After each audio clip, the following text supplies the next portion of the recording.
And good afternoon, softball fans, and welcome out to Ward 10 Complex, where it is time for quarterfinal softball action. You heard me right, quarterfinal softball action. The winner moves on in the dash for Frash. You heard that. I coined that. I like last that, yeah. year.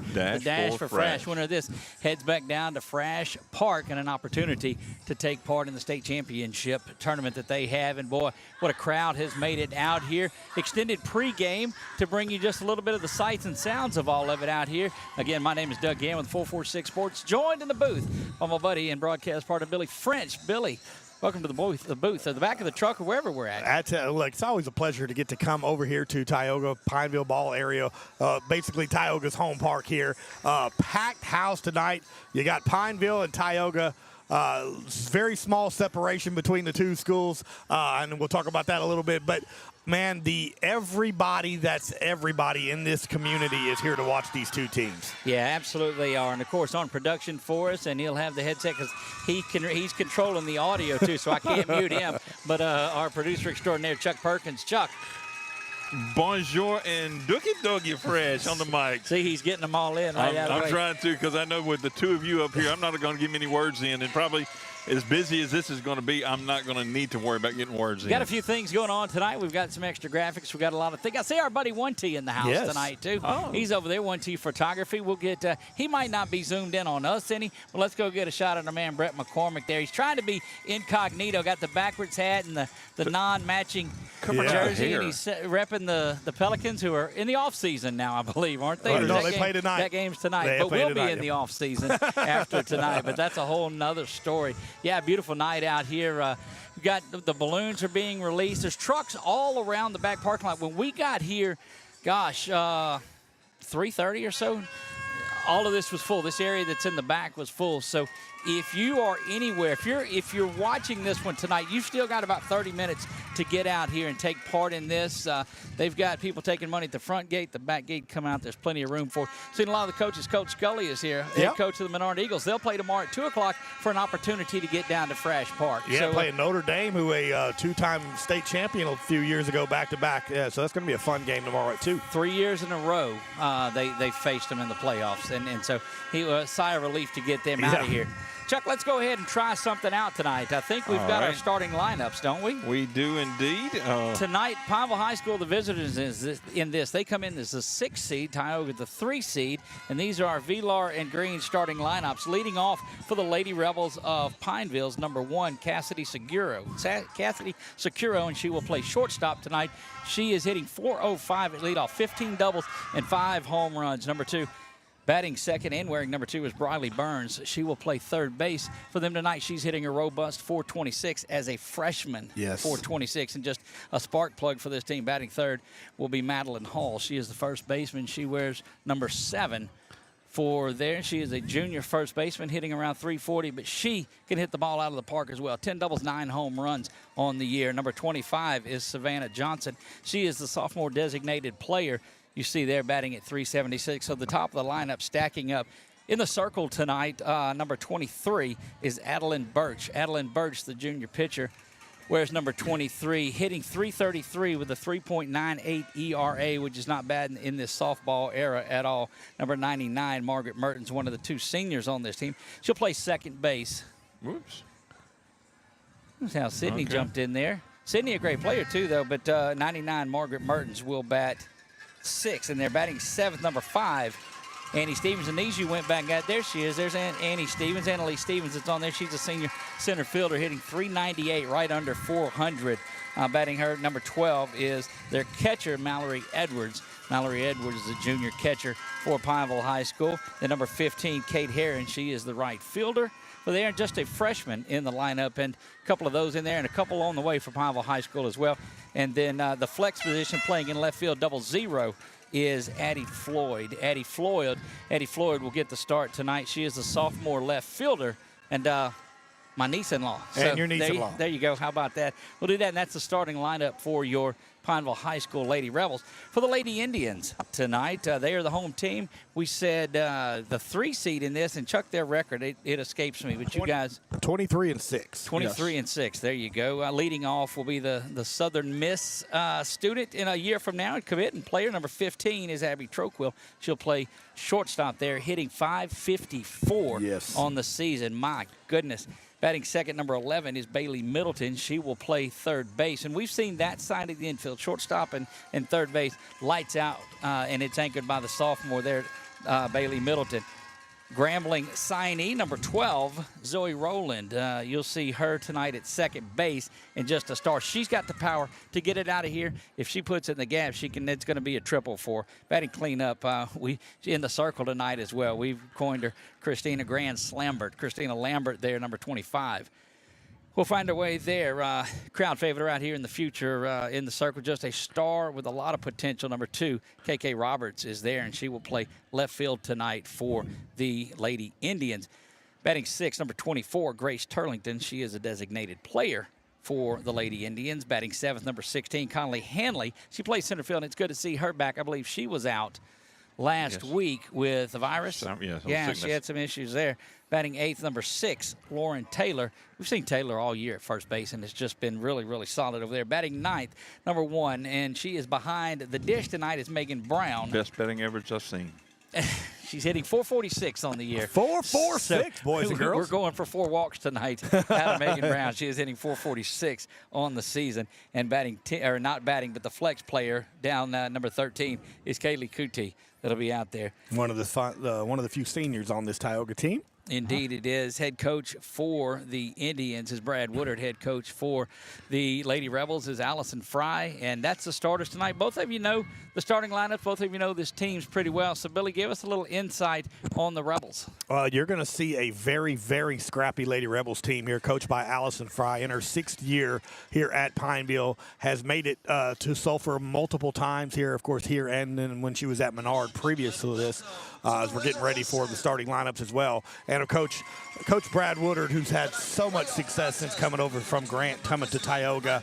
And both of these teams and coaches have the biggest thing for them is they build from the bottom. They build from those junior highs. And both of these teams have talent in the senior class, but they have so much talent at the younger age as well here. And they build them and make them and mold them. And that's why successfully they're going to be powerhouses for the next few years. Well, and on that, too, we're doing a little more LCU and LHSAA softball, and we'll do some more. We got the Red River Athletic Conference coming up.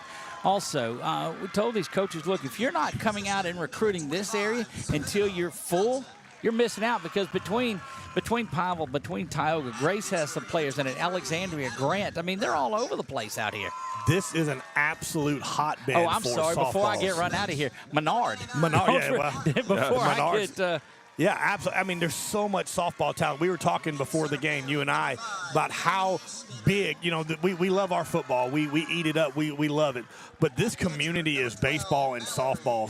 And you can see it in the fans that are here tonight. If you could see the entire outfield wall, it's nothing back-to-back all the way with trucks backed up here. The entire Tioga baseball team is here. I mean, every coach, every teacher at Tioga is here tonight. Well, you're starting to see players that played here back in when Mike Burns won the state championships in 86 and 87 before going on to where he's at now at LCU and just celebrated winning his 500th game. Well, his granddaughter is in this game tonight. Matt Joe's daughter, Riley Burns is here. Batting second for Pineville. She's in here, so she's there.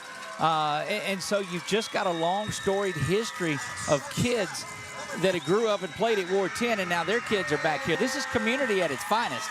This is what it's all about. Look, you want to play the big name schools, and all that, but when you have 5 miles of separation before the two schools here, and both of you are top 6 in the state rankings in your district and your conference here, and this decides whether you're getting to go to Sulphur, and you're not having to travel far, so that means you're getting to bring grandma, aunt, uncle, and everybody. It is just, the atmosphere here is electric here at Tioga. And then they'll be able to go back and watch this again tonight. Look, how excited is Coach Brad Woodard getting in the middle of the handshakes and all of this? I saw him pregame was doing a couple of the handshakes and everything. I'm loving it. And I think he ought to do that, but I saw him jump, and I mean, he's not getting very high, so it's good he's here and not mess them basketball. ankles up, buddy. That's correct. And look, this is a much bigger in numbers team is this Tioga team. But again, Billy, you talked about it. They're about 5 miles apart of these two schools, and that shrinks up every day because you're eating at the same McDonald's up here. You're eating at Quibido's. Well, they played together as kids out here growing in Ward up. 10. That's right. This is where you grew up playing, and this is it. There's Barry Roberts. I was about to say, speaking of who loves it the most, is Coach Barry Roberts from LCU getting the scout, only having to drive 3, 4, 5 miles to be here. Look, that's exactly right. He came up and did a game with us the other night after we went out there and did LCU and LHSAA, and looking forward to it. So we're going to turn it over now, and it'll be our national anthem.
For something special. When the cars stop coming in, they stop coming in while the national anthem is playing. They stop right there. So that's what you want to see. Let's take a look around that Lady Indians defense once again. Over in left field, Caitlin Roberts is there. Center field is Conley Hanley. Right field is going to be, I guess that's where our flex is. Cootie, yes, Haley sir. Cootie will be in right field. Third base is Bailey Middleton. Shortstop, Abby Troquill. Second base, Zoe Rowland. First base is, where did she go? There she is. Lauren Taylor is there in the battery tonight for your Lady Indians. Behind the dish is Megan Brown. And in the circle, where she has been dominant lately, is Christina Lambert. And look here, we got Grant High School Cougars softball have come out here to watch coming out here to watch. They're still in the playoffs as well. I believe they'll be playing tomorrow. And so just the whole community here is so involved. And again, a lot of those young ladies from Grant played here at Ward 10 as well, as you see them coming out to watch and support this local two teams. You got Santa Claus. Did you say 2T?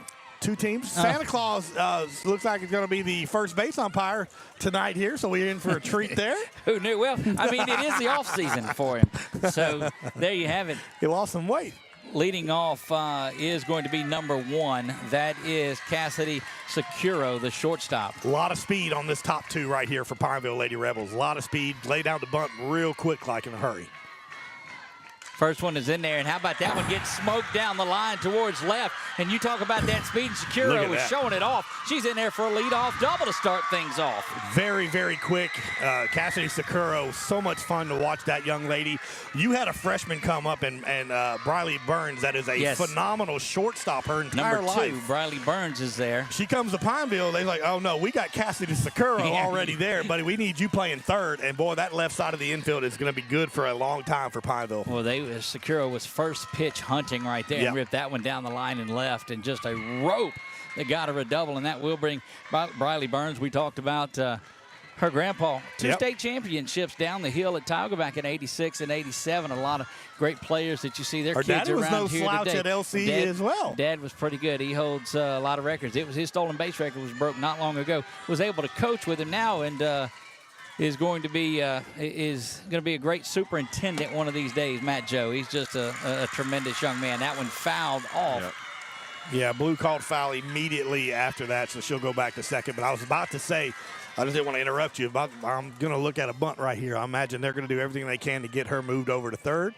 And then you got that 3-4 slot coming in for the Lady Rebels. That's good power hitters for Yeah, you Pineville. talked about that. Hall and Johnson are due up next. Lambert delivers this one and thought about bunting, and that one just missed. I think everything wasn't even a foul ball and got through there. But Lambert throws that pitch in there so hard, it's tough to get around and square and get that. She's got phenomenal. Not only is she left-handed, which is tough for anybody because majority of the time you see the righties, but she's got such good movement on that screwball and that rise ball. Christina's got 4 or 5 pitches that she could throw from strikes at any time. Here it comes, and that one is fouled off to the left side. Boy, they've got her plate up so close, which you expect out of a slapper. This softball game is so fast. Absolutely. As fast as Sakuro is, Burns is just as fast. Right.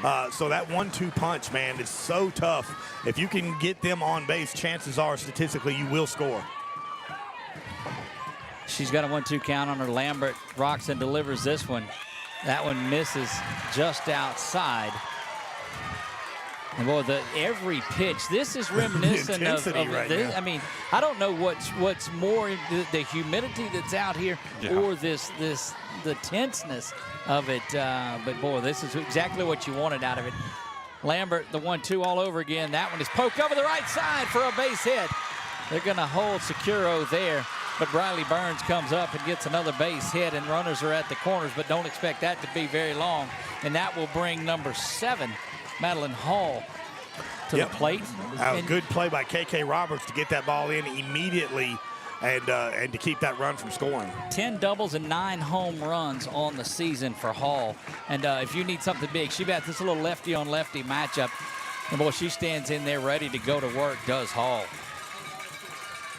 Big lefty stick right here. And you're going to see Burns going to be still in second here, I would imagine, on this first pitch. And you don't expect a throw down because that'll get the speedy Securo down. Off and going, that one lifted high, not giving her a shot coming in. Nearing that one was KK. She had a shot at it, but just looked like got that fence and got those people around the fence that they weren't used to. And there KK catches that. She has the cannon to throw that ball, though, there. Right. They were going to attempt, that looked like, to try to score from third there.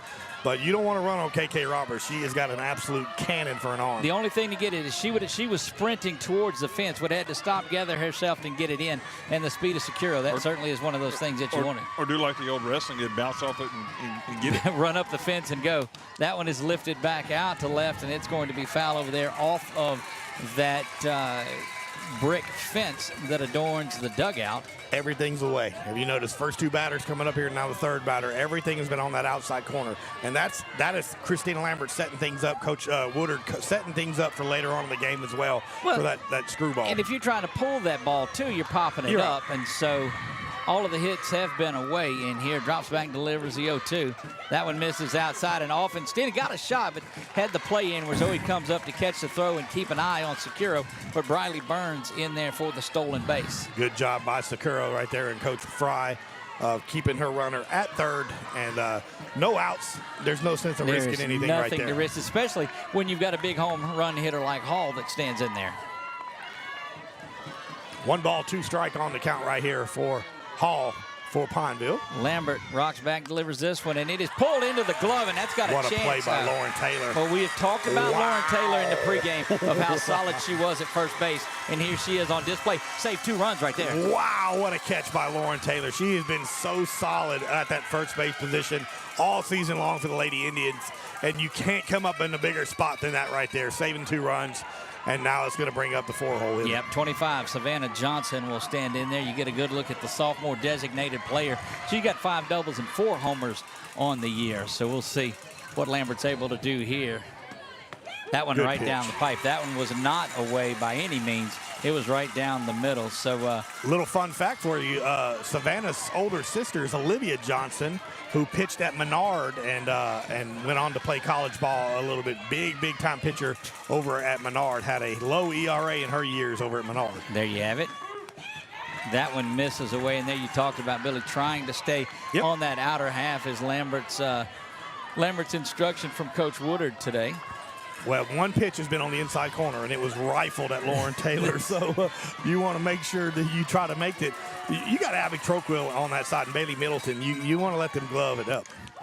There's a ground ball to Troquil. They're going to come home, and they're going to get Securo at home. And wow, That's She must have heard me. right. I'm telling you right there, Abby Troquel is so quick to Look, I decide think on we've what got she another needs. look at it here. Watch this ball that is hit on a rope to Troquel, and there's no indecision. Both coach had her going, coach had her coming home, and I mean that's gonna make the highlight reel. Oh, Mary Margaret, where are you? Did you Yeah. get that one? You just give us credit for it. That's all. What a play right there on the short hop, the Southern Miss commit.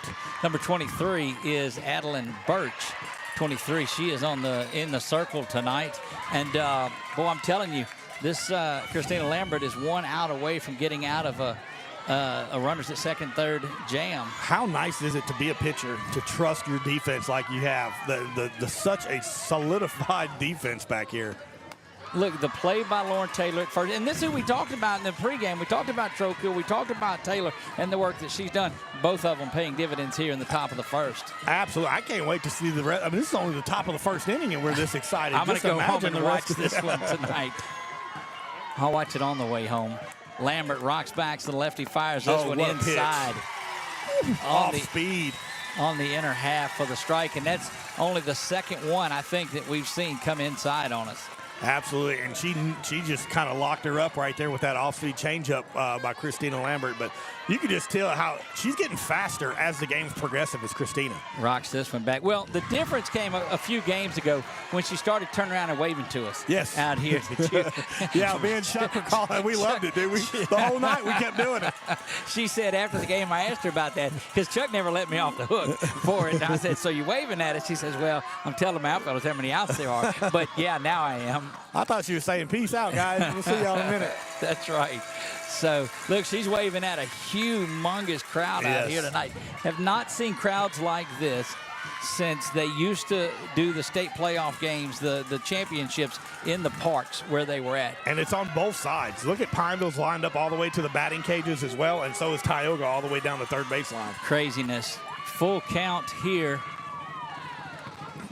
That one is right back to Troquel. She's going to go, nope, she'll go all the way over to first to Taylor and get the out. Zoe's like, what about me? I want to get on one. But it was Abby Troquel and it was Lauren Taylor this inning. Couple of base hits for the Lady Rebs in the top half of the first. They leave 2 on and don't score a run. Bottom half of the first for the Lady Indians coming up is Troquel, Middleton, and Rowland when we come back. Our mobile banking app is changing the way we bank.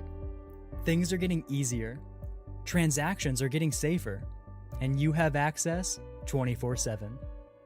All the functionality of banking you're used to, made easier to use, anywhere, anytime, and more secure than ever. Simple, seamless, safe. Download our mobile app today.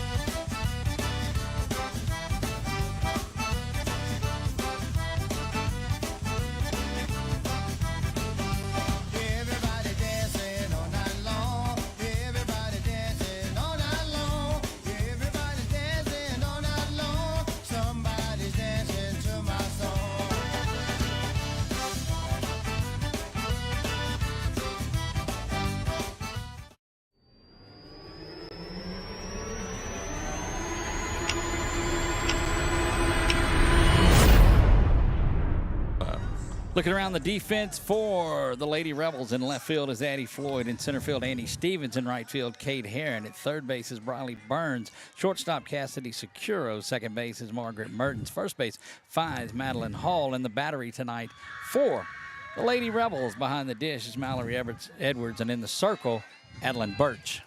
Big matchup here. This is going to be there was so much tension and a surprise here at the beginning. 2 leadoff singles here. Runners on first and third. And then Tioga defense just took over and switched momentum back from Pineville to Tioga. So I want to see how this defense of Pineville Lady Rebels is going to react right here because they have a very good defense as well. And let's see the hot bat that Tioga, of course, you called it out in pregame. They'll lead it off in this one with senior number 15, Abby Troquel. Troquel will stand in there batting .554. Go ahead, Billy. No, absolutely. They're all batting high batting averages by both of these leadoff batters for both teams. Would you said 500, I believe. 554. Was Abby. And, of course, she can do the exact same thing the leadoff Sakura can do. She can rope one in the gap and she's got a ton of speed. It was the glove that she and Taylor provided there in the bottom of the first that kept some runs off the board. Big contrast in pitching style here, as it'll slow things down just a little bit, and that strike is in there from Birch. 1 ball and 1 strikes. Birch, very good, very accurate pitcher. She's not going to blow anything by you, but she's also not going to walk you very often. Very, very good at getting the ball on the plate and painting the corners. Just a sub-4 ERA at 3.98 on the season for Birch. Got stronger as she went along, and Abby was trying to rip that one out of here today. Birch with 88 strikeouts and 150 innings thrown. But in April, her ERA 1.57. That was when they were on that 5 or 6 game winning streak at Lady Rebels in those tournaments and everything. Both teams playing their best ball right now. There's no doubt, and that's what's got them to this quarterfinal action. There's the delivery from Birch. Just drifts off of the plate for ball 2 and evens things up at 2 balls and 2 strikes, trying to get Abby to try to chase one or yank one. Well, Pineville's notorious for throwing Birch at the beginning of the game, and about 1 or 2 times through the batting order is when they bring in the freshman Chelsea Simpson, and it mixes it up, and it's hard to catch on to him and try to put a lot of runs on him. Birch rocks back and delivers this one to Troquill, and it's lifted out to right field. Coming up and making that play out in right was Kate Herron. One quick out for Tioga here, and that's going to bring up Middleton here, and you don't see that very often, the Abby Troquill getting out early on here in the ballgame. That'll bring up number 11, Bailey Middleton, the sophomore third baseman there. She's hitting .453 on the year, so just pounding this baseball. And we saw that, and when you looked at, you came over and did the Ash game with us too. I mean, these Indians hit the ball. Absolutely, they're strong from top to bottom. Swung through that one, and no matter how much you work on it, when you're geared up facing that in the 60s and you drop down somebody in the 50s, it's difficult. And especially as good as she is painting the corner, especially at the outside corner. You've seen both her and Abby have tried to pull an outside pitch. Can't do it. You got to go with it. And so far, it's been Pineville ahead on that. And we did see them in batting practice, too. This Lady Indians team put several balls up here against some of those trucks that came out early. They're hitting them out here. One of them, I had to pull Chuck out of the way. And, boy, I'm looking behind me now. That parking lot behind us is full. Standing room only here at Ward 10 Complex in Tioga, Louisiana. It is Pineville, it is Tioga doing battle in the dash for Frash. Winner goes to the semifinals. And, boy, as much as you'd love to have this one down there in Sulphur, that'd have been a good one. It just didn't work up. Ash on the other side of the bracket had the opportunity, but they're behind the number 1 seed, St. Thomas More, 5-1 in the second. St. Thomas More leads that one. Absolutely, yeah. It started off 1-1, but now it's jumped up and hit right up the middle. Yeah, there's a base hit up the middle, and that's a good one. It's going to be corralled in center field by Stevens, and they'll get it back in. And just right past Birch, who I think had an opportunity at it. Hey, here she comes. Yeah, standing in there now, number 12, Zoe. They see me rolling. How is that not her song? I have to talk to that guy. Last time I called a game, she hit 2 out here. 2 of them right by Chuck and I. Uh-oh. One of them hit my truck. Still got the dent. Yes. Birch now with a runner on. She'll rock back and deliver this to Roland. Look for a steal coming, and just drifting off a little bit. Zoe swings right through that one. Well, Pineville, again, there's a big difference between Pineville and Tioga as far as batting order and everything, but speed goes to the Pineville side. They definitely have a lot of speed at the top of the lineup. Tioga's got power all the way through. It's not built with a lot of slappers, and we had Coach Roberts talk to us a lot about that. That one swung through as well from Roland. And he said, look, you have some slappers up in the middle of it, some average hitters, and then some power that you want to mix it all up. And Tioga's power. Tioga has 1 slapper, and that's going to be their last bat of the 9-hole hitter, Megan Brown. Right. Which that's the only one that's going to be putting it, a lot. But they can bunt 1 through 9. 0-2 count. This is a big out for Birch. Swung on and missed. Strikeout number 1. The snap throw down to first. Not in time. That's Zoe Rowland trying to do too much right there. And here comes Christina Lambert, and she's been red hot as well. If you throw anything in her half to her, you're missing it. You got to stay off the plate and away, or she's going to pull it out over all of these people that have been out here for hours. Just absolutely electric here at the ballpark. 2 down, bottom of the first. 1 runner on. That was the leadoff base hitter. That was the second batter, Middleton, that got there. That one lifted high. Again, trying to pull the outside pitch over there at third base. Making the play is Briley Burns. And that's what we talked about. You stay outer half, these power hitters are going to try to pull it, and they're going to pop it up. No score after 1 left on for the Lady Indians. We'll be back for the top of the second when we come back. Is your vision just not as crisp and clear as it used to be? Are you having difficulty driving, especially at night? Are you over 40 and now needing reading glasses?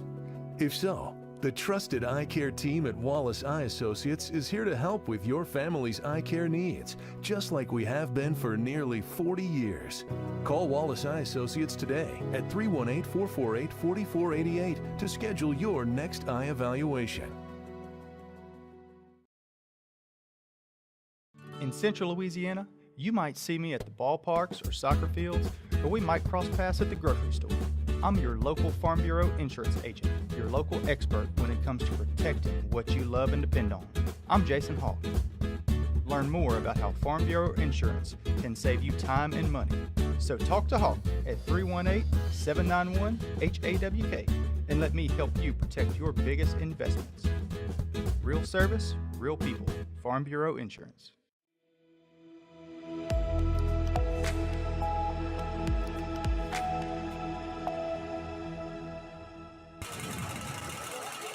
We're back up in the top of the second, and should be Mertens that's leading off here. Yep, the senior second baseman for Yeah, Pineville Lady number Rebels. 99 is, then give us 33 there. No, you got 33 on there twice. Okay. 99, Sorry Margaret about that. Mertens is in there, the second baseman. She is one of the seniors. And you can hear the fans, you can hear the Pineville Lady Rebels dugout going wild right now.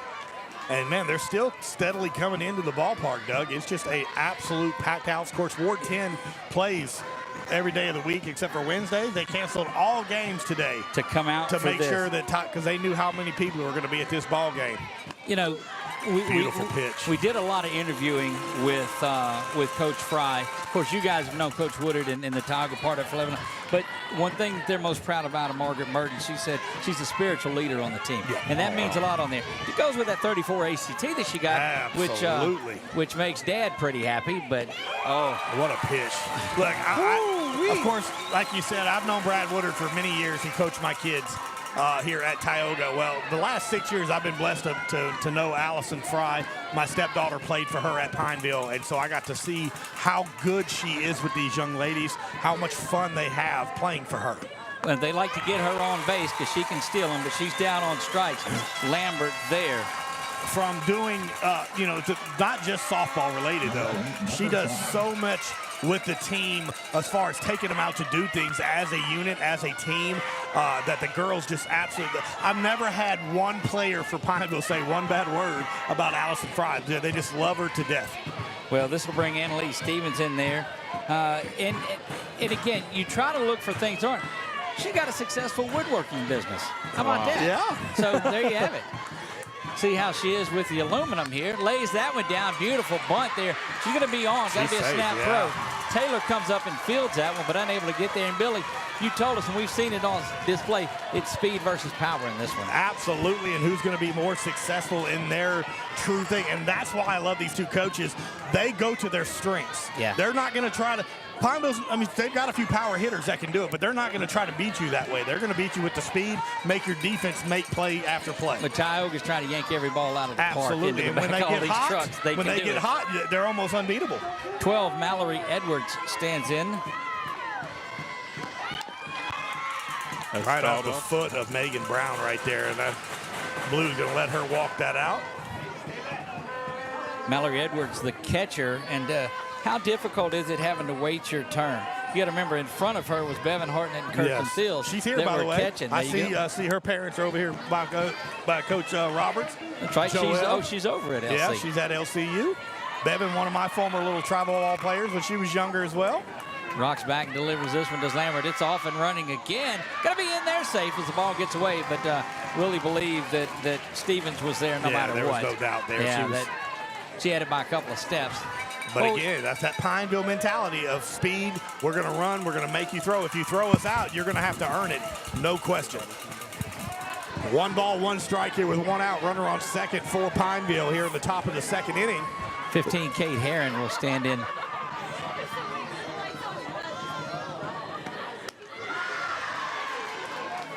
Unless we get, 2-1 now here No, for this is still 12 Mallory Edwards because that was a stolen base. So no, this is Edwards that's batting. Yep. Yeah, 2 balls and a strike here with 1 out. 0-0 early on here after Pineville put up some runners on that top first inning. Edwards is back. It's up. It is back. Goodness. And it is gone. Home run. Mallory Edwards goes yard down the left field line, and it sailed over into one of those smaller fields behind it. That was a shot. No doubter right there off the back. Inside pitch, and we haven't seen very many of them tonight, Doug. Inside pitch, she absolutely turned on it, barreled it up there, and a no doubter. Third home run of the year for Mallory Edwards, and that'll bring number 15, Kate Herron, to the plate. My goodness, one of those freshmen that's in the lineup. She's playing right field, and that was a classic. The only thing that was questionable, only from where we was fair or foul. Fair foul, yeah. But as far as power, it was there, and that's one of the big power hitters for this Pineville team. And we just talked about speed versus power. You had speed, you had the stolen base, and then you had the home run. Yep, and then we're getting ready to roll over here. I think we're at the bottom of the lineup. Kate Herron, who bats ninth, and she lays this one down, and that's going to go over and foul. Small ball, power, working. 2-0 lead for the Lady Rebels. And I'm telling you, we've seen a couple of hard-hit balls from this Pineville team tonight.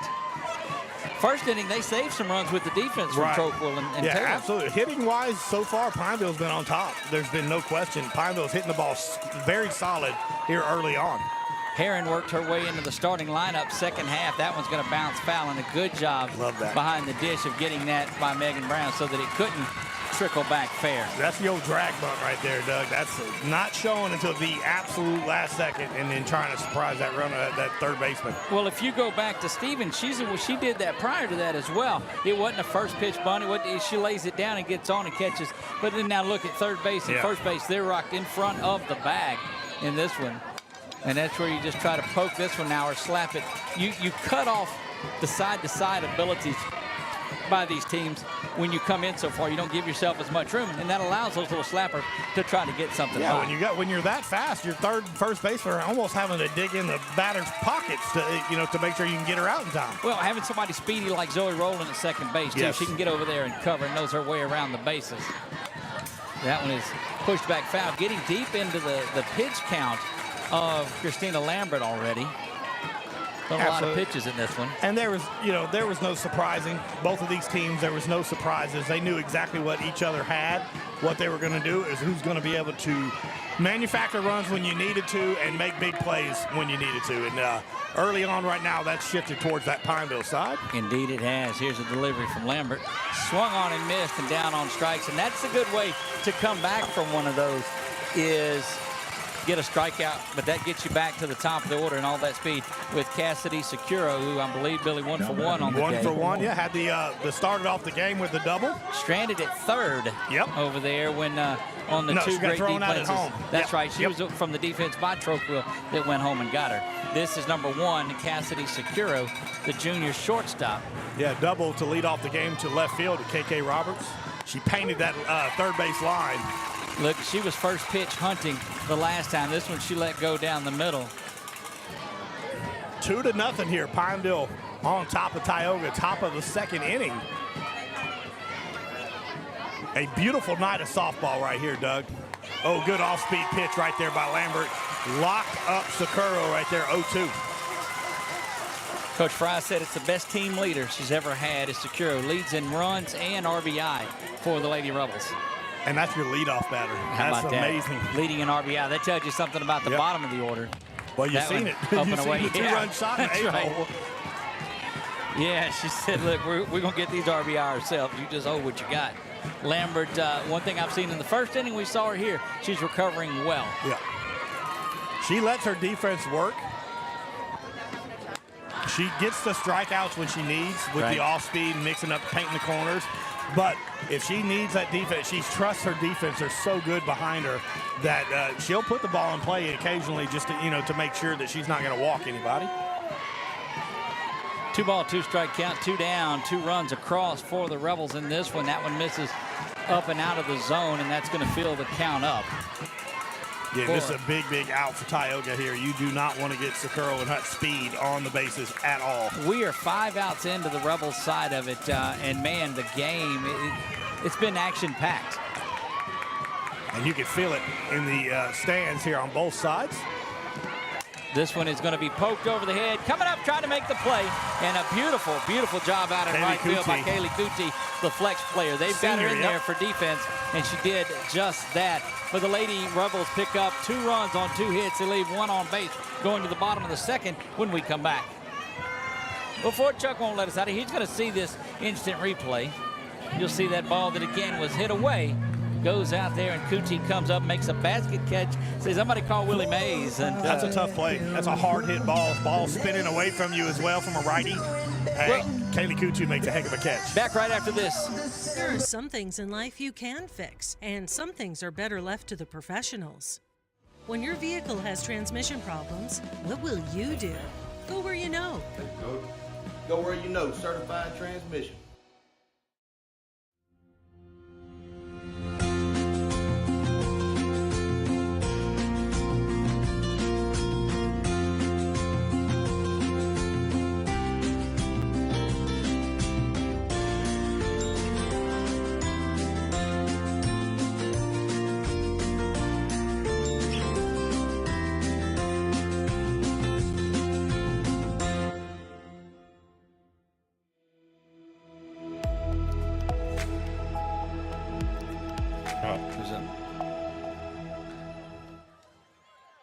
We are back to Ward 10 Complex. Tioga in a hole there. Big 2-run home run back in the top of the second by Mallory Edwards, and number two, KK Roberts were standing there. KK also has the speed.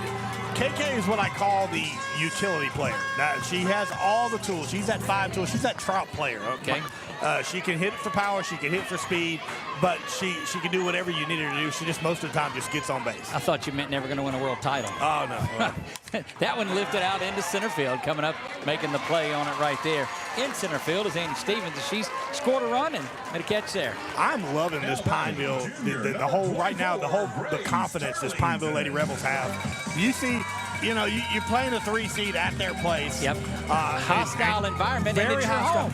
And they are so comfortable here right now, and I am absolutely loving it. This is going to bring up Grace Turlington. Yeah, number 24, Grace Turlington. And we've said, didn't she hit Chuck's truck? She played for Pineville last year, or 2 years ago. How about that? She transferred from Pineville to Tioga.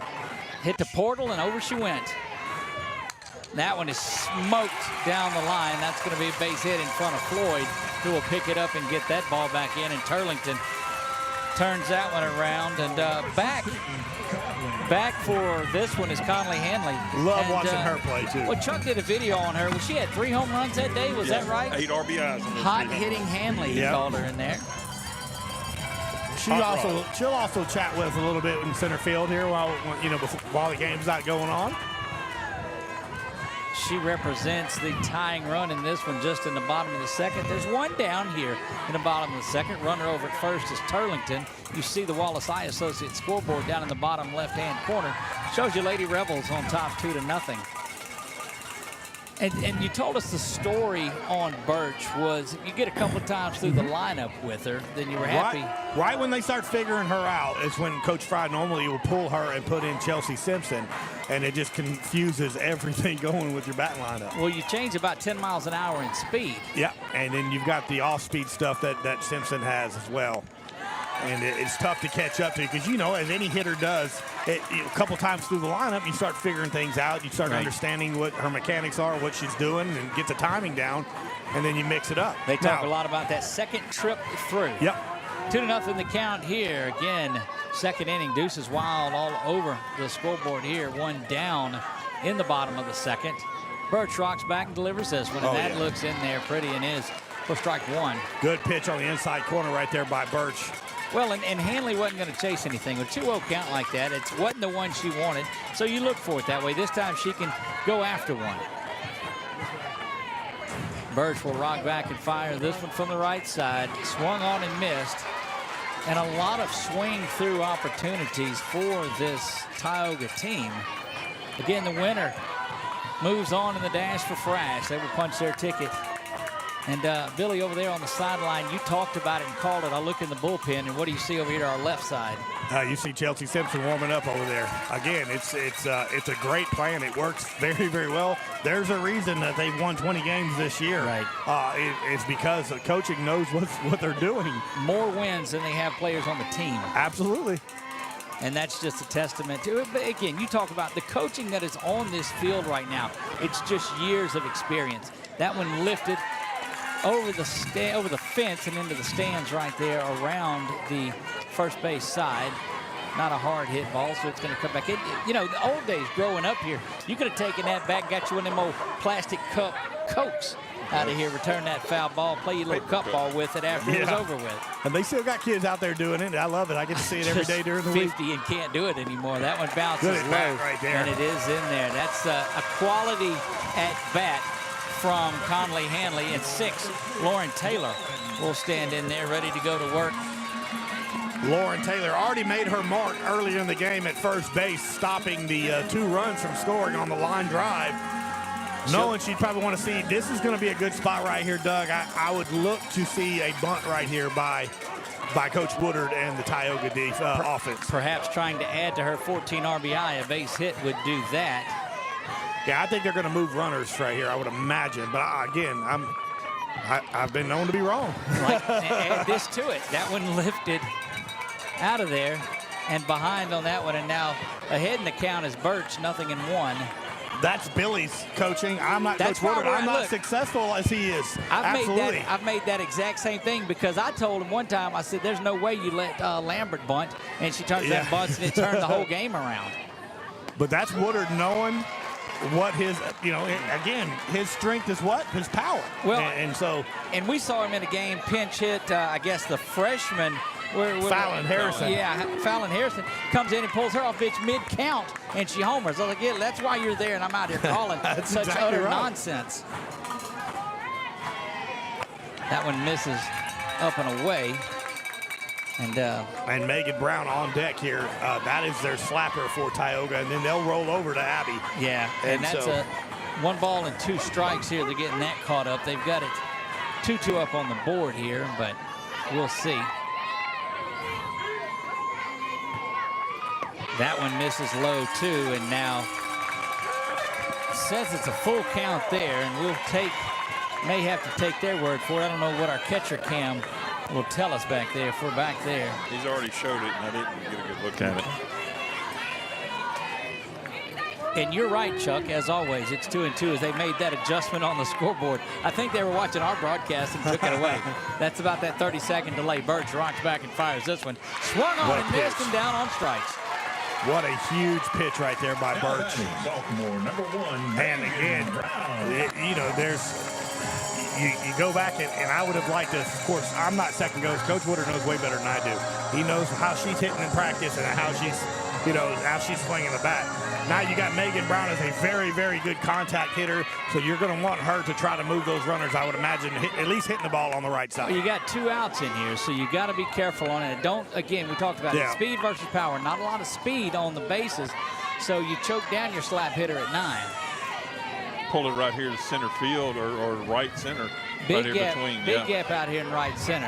Hit it between pitcher and second baseman. But again, as a slap hitter, you don't expect her to pull that ball over here. And she lifts that one back behind the press box and out of play over there where they cook those good hamburgers on that side. Absolutely. Had one of those earlier today, too. Yeah. Thank you to Tioga for hooking us up with some free burgers. I appreciate it tremendously. Look, I'm going to wear our 446 gear like just normal days. See if we can get free food. Go get a burger. That's correct.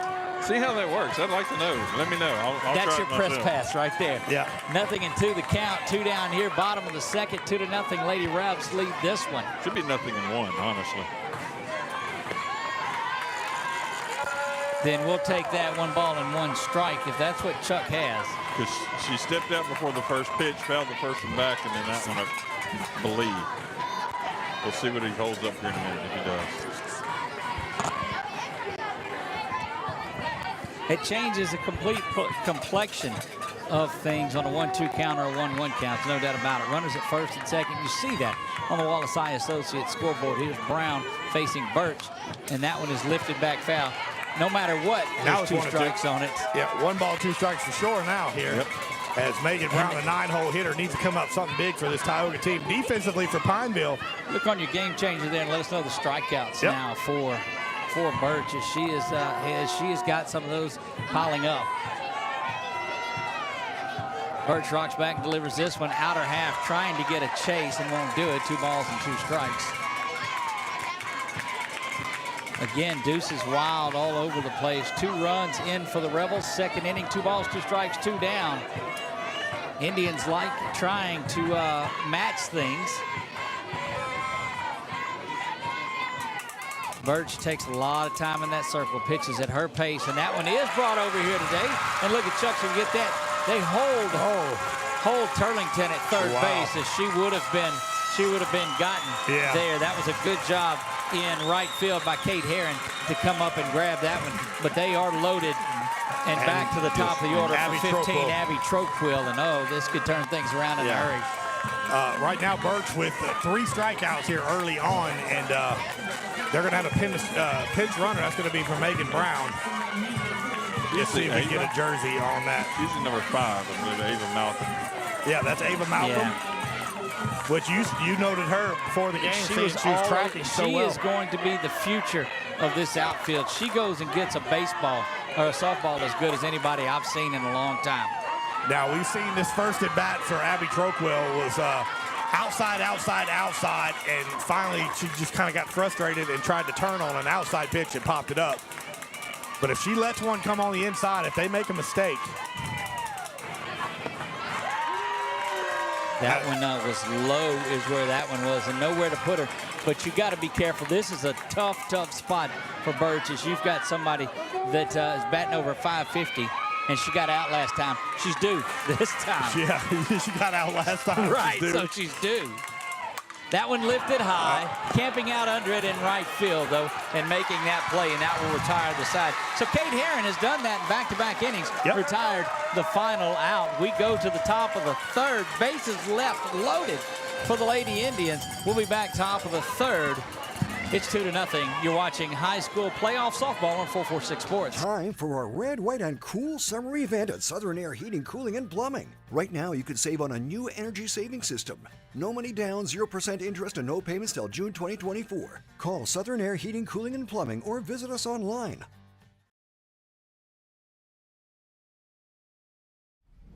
It all started with a sketch on a napkin. An idea created by 2 walk-on bench warmers. And after 10 years of hard work and perseverance to turn their dream into a reality, it's the #1 sports bar in America. Welcome to Walk On.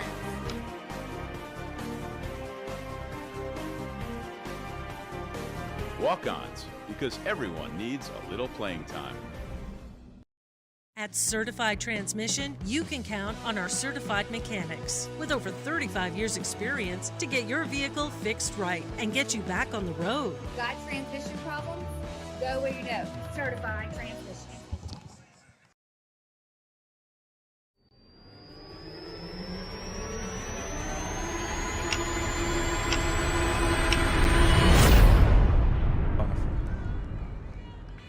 We go to the top of the 3rd. Leading off for the Lady Rebels is number 2, Briley Burns. Briley Burns in their 3rd baseman for this Lady Rebels team. They find themselves staked to a 2-0 lead. Here as we move to the top of the 3rd. Lambert in the circle, still for the Lady Indians. Rocks back and delivers this one from the left side, and it misses inside. Ball 1. Burns 1 for 1 on the early on here in the afternoon, getting on base but not scoring because of the defense by Tioga in that 1st inning. Look, the defense from Tioga in that 1st inning saved 3 or 4 runs, and that's the difference in this being just where it's at.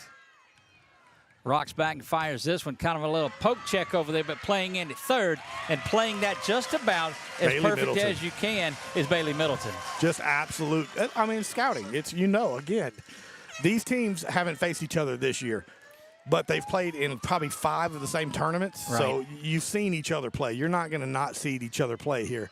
So they know what to expect here as we're in the 3-hole now. Leading home run hitter for the Lady Rebels is Madeline Hall, number 7. She plays first base. There you see her. She is the junior. 10 doubles, 9 home runs on the season. And she's the one that hit that smash earlier that, if I believe, that was caught over here and thrown at home, or was that the double play? No, that was she's the one I believe hit the ball to Lauren. Yeah, yes. that Lauren caught that just an inch or two the other way would have been a couple of runs. 1 ball, no strikes here. 1 down, top of the 3rd we play. Lambert rocks back and delivers this one, and it is ground over to Lambert, who fields. Beautiful. PFP, Chuck, isn't that what they call it? That is PFP. Pitcher fielding performance. Percentage or whatever it is, you get the point. Learn that from Coach Barry Roberts and Noel Schonhoff. And that will bring to the hill to the plate 25, Savannah Johnson. She is a designated player. But 2 up, 2 down, and this is what you want from Lambert after an inning where you gave up that long home run. Yep, and we'll let this pitch get by. The first 2 innings, Pineville both had, it came out pretty hot. First inning, of course, you had the top 2 batters get on base, and then you had the 2-run shot in the second inning. So you're absolutely correct.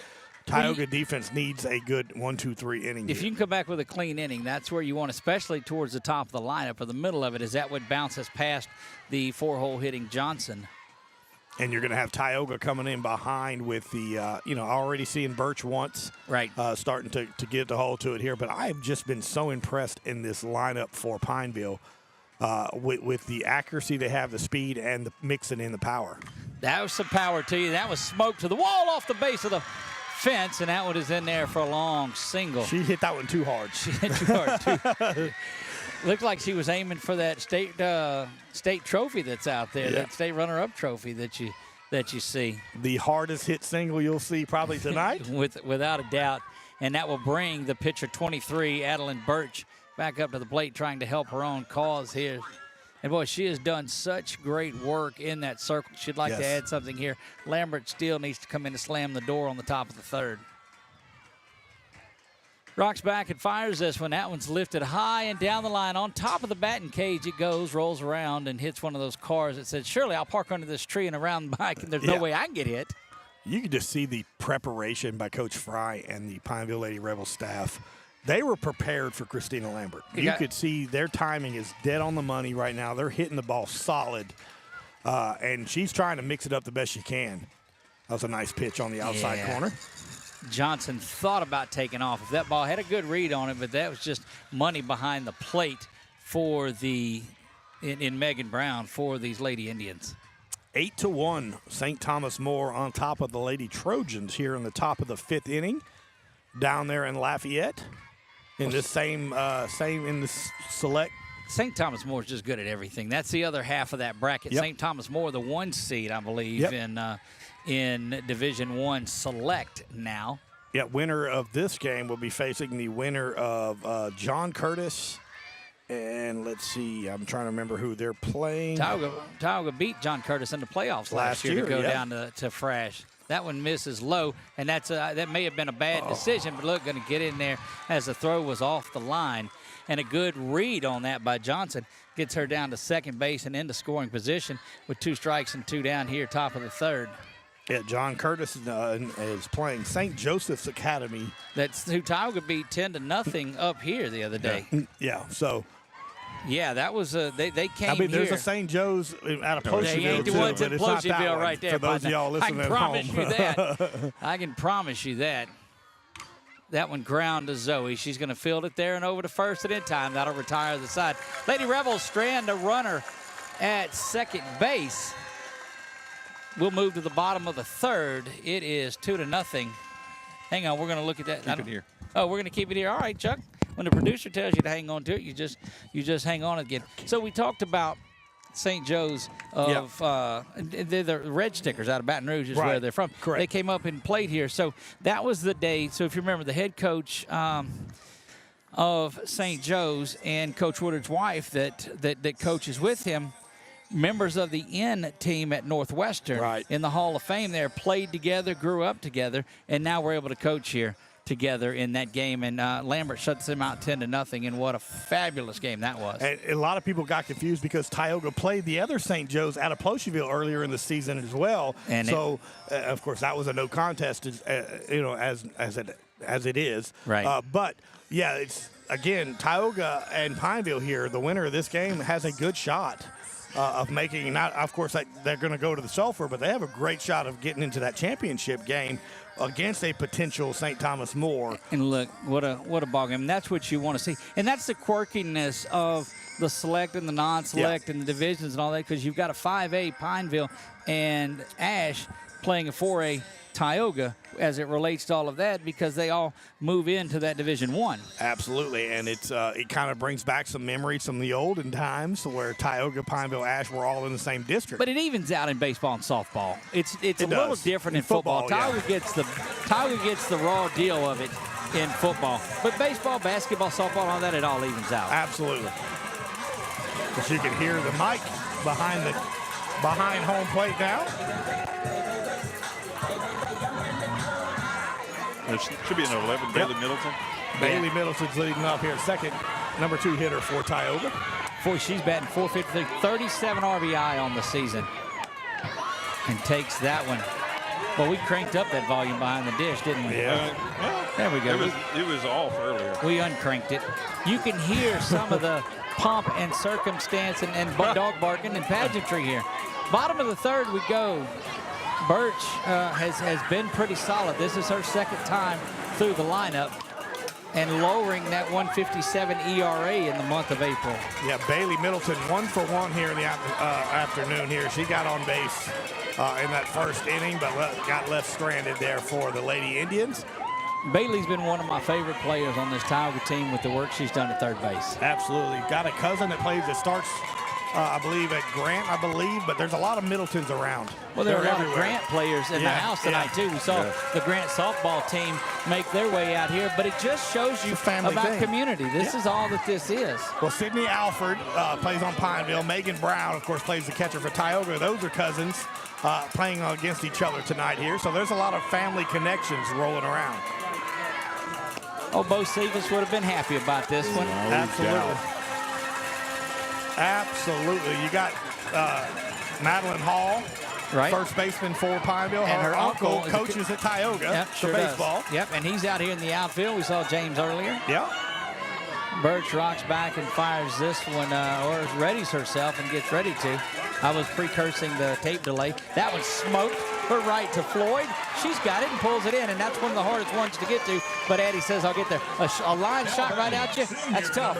Absolutely. Great placement right there. Knowing exactly where to go. Zoe Rowland struck out last time, chasing back-to-back outside pitches. I guarantee you her approach is going to be a little different here at this at-bat. So you see a lot of people that are parking out this way. We saw longtime principal Richard Bardwell was out here in the game that we saw, and he was parked about where that white truck is over there. And as that strike is in there, ball I think was hit by Zoe, wasn't it? Yes. Flies over there, hits the back of his tailgate, pop! He moves it, and they hadn't parked back there since. He's been back here behind us, and that was a game earlier in the season. Yeah, she's good at hitting vehicles. Yeah, nobody's safe against Zoe. That one lifted out here to right field, and can you say 3 innings in a row that Heron is going to? Oh, that's just the second out. Boy, thought she was going to tie the record there. The record in my mind, anyway. Again, and that's just Zoe not sitting back, waiting a little bit here. Christina Lambert coming up to bat down for Tioga. She popped up to Heron her first at bat. Yeah, I mean, she was dialed in batting practice a little bit earlier today. She was really hammering the softball. Don't forget, Menard Baseball, I think, is playing tonight over on the other side of it, I believe it. And then we've got Menard Softball tomorrow 2 on p.m., 446 Sports. You'll get to see Coach Scully in that room welcome in the Pios of Notre Dame. What an excellent place to advertise as much as we put out there. I'm telling you, if you're in advertising with us, you're getting your money's worth, buddy. This one game tonight. That one, and both of these pitchers have had the same mentality. They're throwing that Dixie pitch. Look away, look away. I chucked it up for you. I wasn't even going to hit that one out. I'm going to take the walk. That's right. Wow. 2 balls, no strikes to Lambert. Birch rocks back, delivers this one, and it is fouled back. And looked like missed out, buddy. I think she was geared up for a little bit faster swing, slowed it down mid swing, and wasn't able to get to it. 3 officials tonight. You see that as you get into this, playoffs push. Yeah, and don't know where they're from. Of course, they had an option of coming from up north and down south from Hammond. Gotcha. They're coming down from down south. Sometimes that one is liquid. Sometimes Billy imparts such nuggets of wisdom on us, Chuck. Yes. He said they had a choice to either come from up north or down south. Hey, we're Central Louisiana, baby. And they can't call from here. It is what it is. That's right. Thank you, Captain Obvious. Yeah. That's right. Somewhere KP is going to have that locked into memory. Don't right even now. say his name. It's like Beetlejuice. If you say his name, he'll show up. 2 balls, 2 strikes, 2 outs. That one misses outside from Birch, who is working her way through this one. So I know that they came from Hammond because my wife's the one that writes the check. Well, there you go. You know the association. In fact, he's already texting you. No, I thought it might have been, but it was not. Full count in this one. 2 down, bottom of the third, 2-0, Lady Rebs. That one bounces around and looked like Birch may have dropped that one. Yeah. And look, if you're going to miss to Lambert, I don't think that's too bad. KK Roberts will stand in there, and that's when both of you guys are very, very high on her. And we'll see, is that Bird? That's Melissa Bird. Senior coming in for Christina Lambert, Melissa Bird. There you go. Yeah, KK Roberts is she's fun to watch, because she's playing left field because you've got Abby at short and you need some speed in the outfield, and the young lady can play any position on the field and be very successful at it, and she's got a great bat, and she pitches, and she does everything. She can cut your yard. I mean, she just does a lot of stuff for you. She hit a line drive her first at bat, got caught. That one just missed high, right above the hands for ball 1. This is Roberts, you said, Ben? Yes. KK Roberts, yes, sir. I'm telling you what, the intensity of this game has not dropped a bit. 2-0 game, and every pitch matters.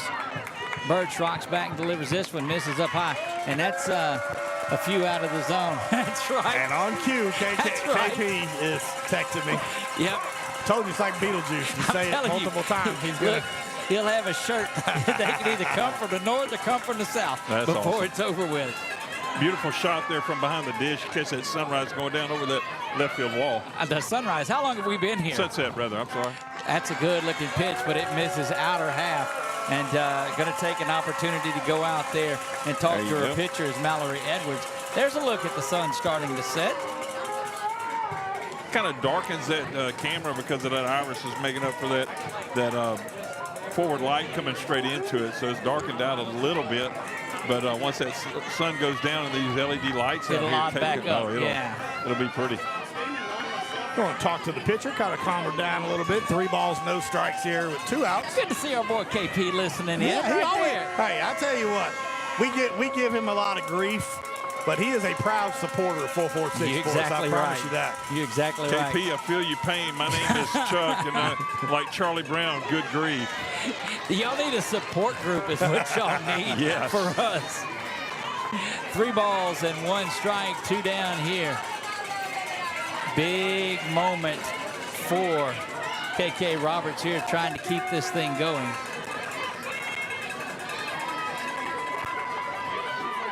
Birch set to deliver and does, and that one is back foul again, and that fills up count back-to-back full count at bats here after getting the first 2 outs. Walked the first one was Lambert, who has now given way to Bird to run for. Yeah, Bird will be going on the pitch here. 2 outs, 3-2 count. So a shot in the gap could possibly score a run here. How about just a shot, period? Birch rocks back.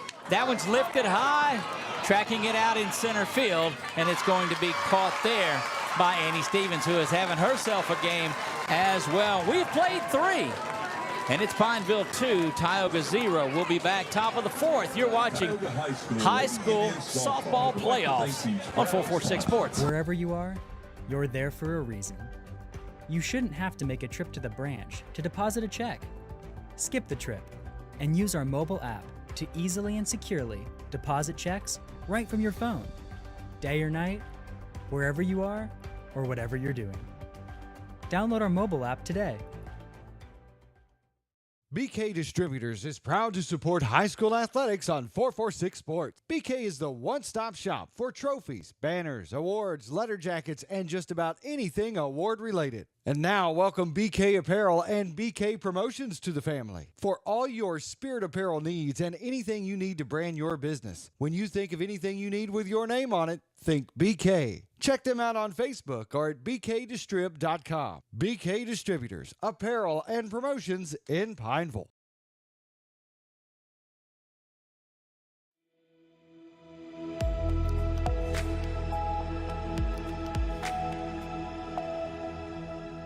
Now batting number 99.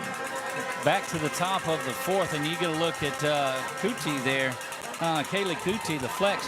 They're warming up and got a bug in her eye is what it looked like. They had to go and extricate the bug.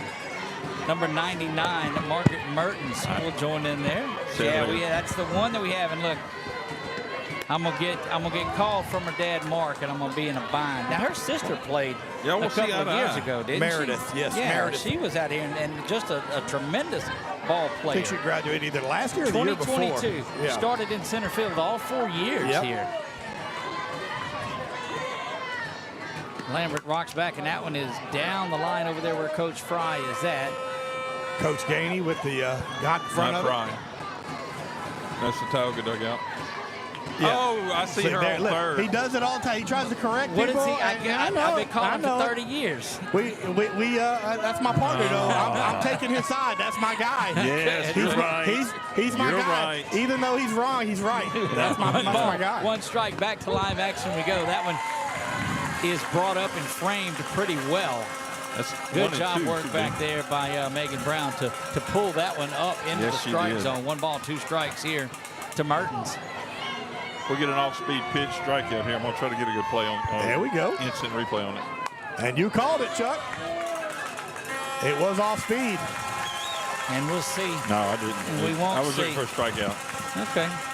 But good pitch by Lambert, right, to keep her off balance. And a little dribbler right back to Lambert.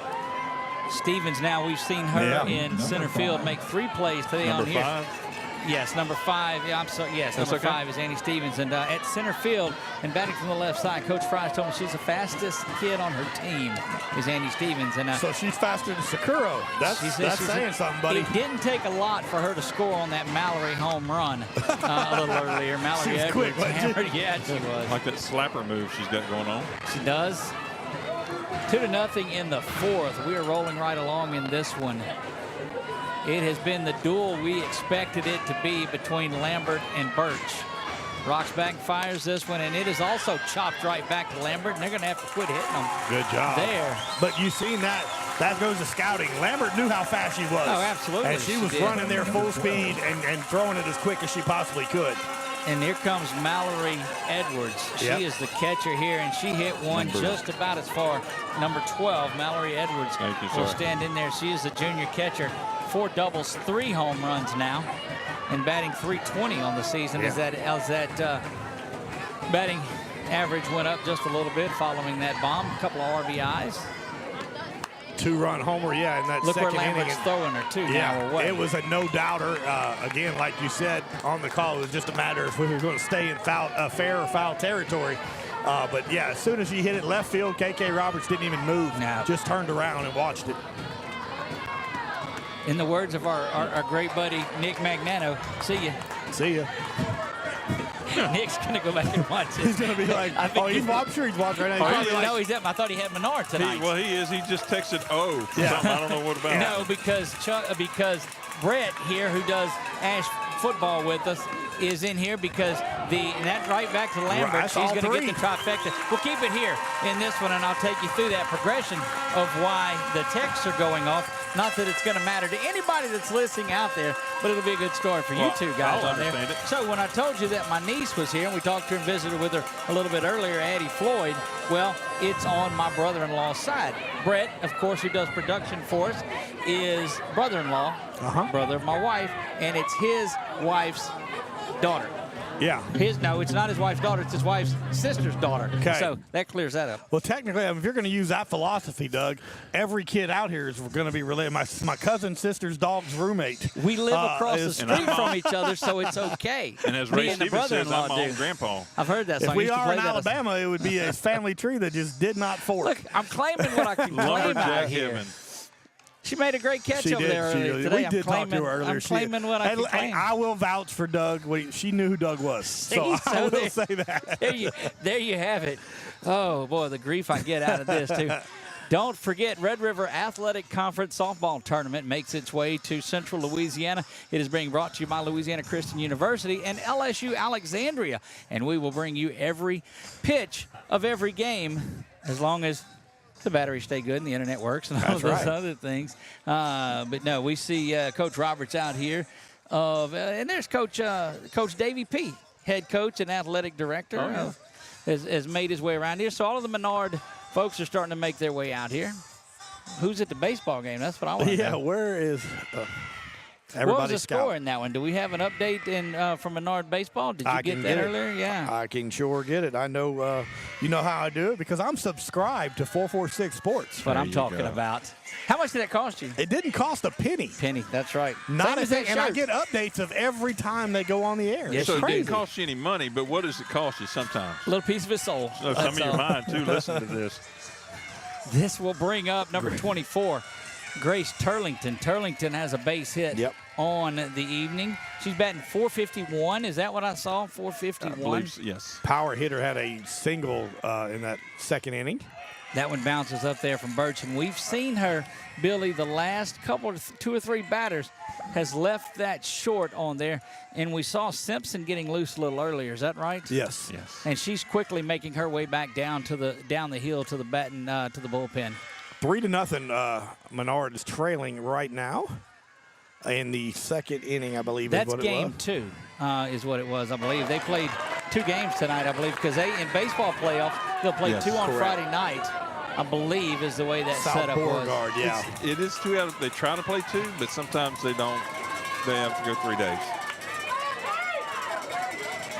Birch, the 1-1 offering here to Turlington. That was probably the fastest pitch that I think Birch has thrown today. She had a little bit of momentum on that one.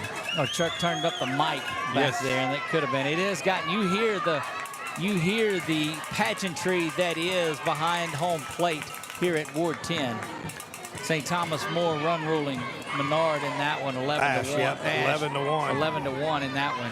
See, I got my mind on all of these teams that we cover. We love high school sports. Brings your season to an end, doesn't it? Brings well, of course, my season came to an end against Captain Trebe the other night. That was the final home game. That's right. Of course, IPA announced for the Lady Trojans. But great season, especially lost their best player from last year.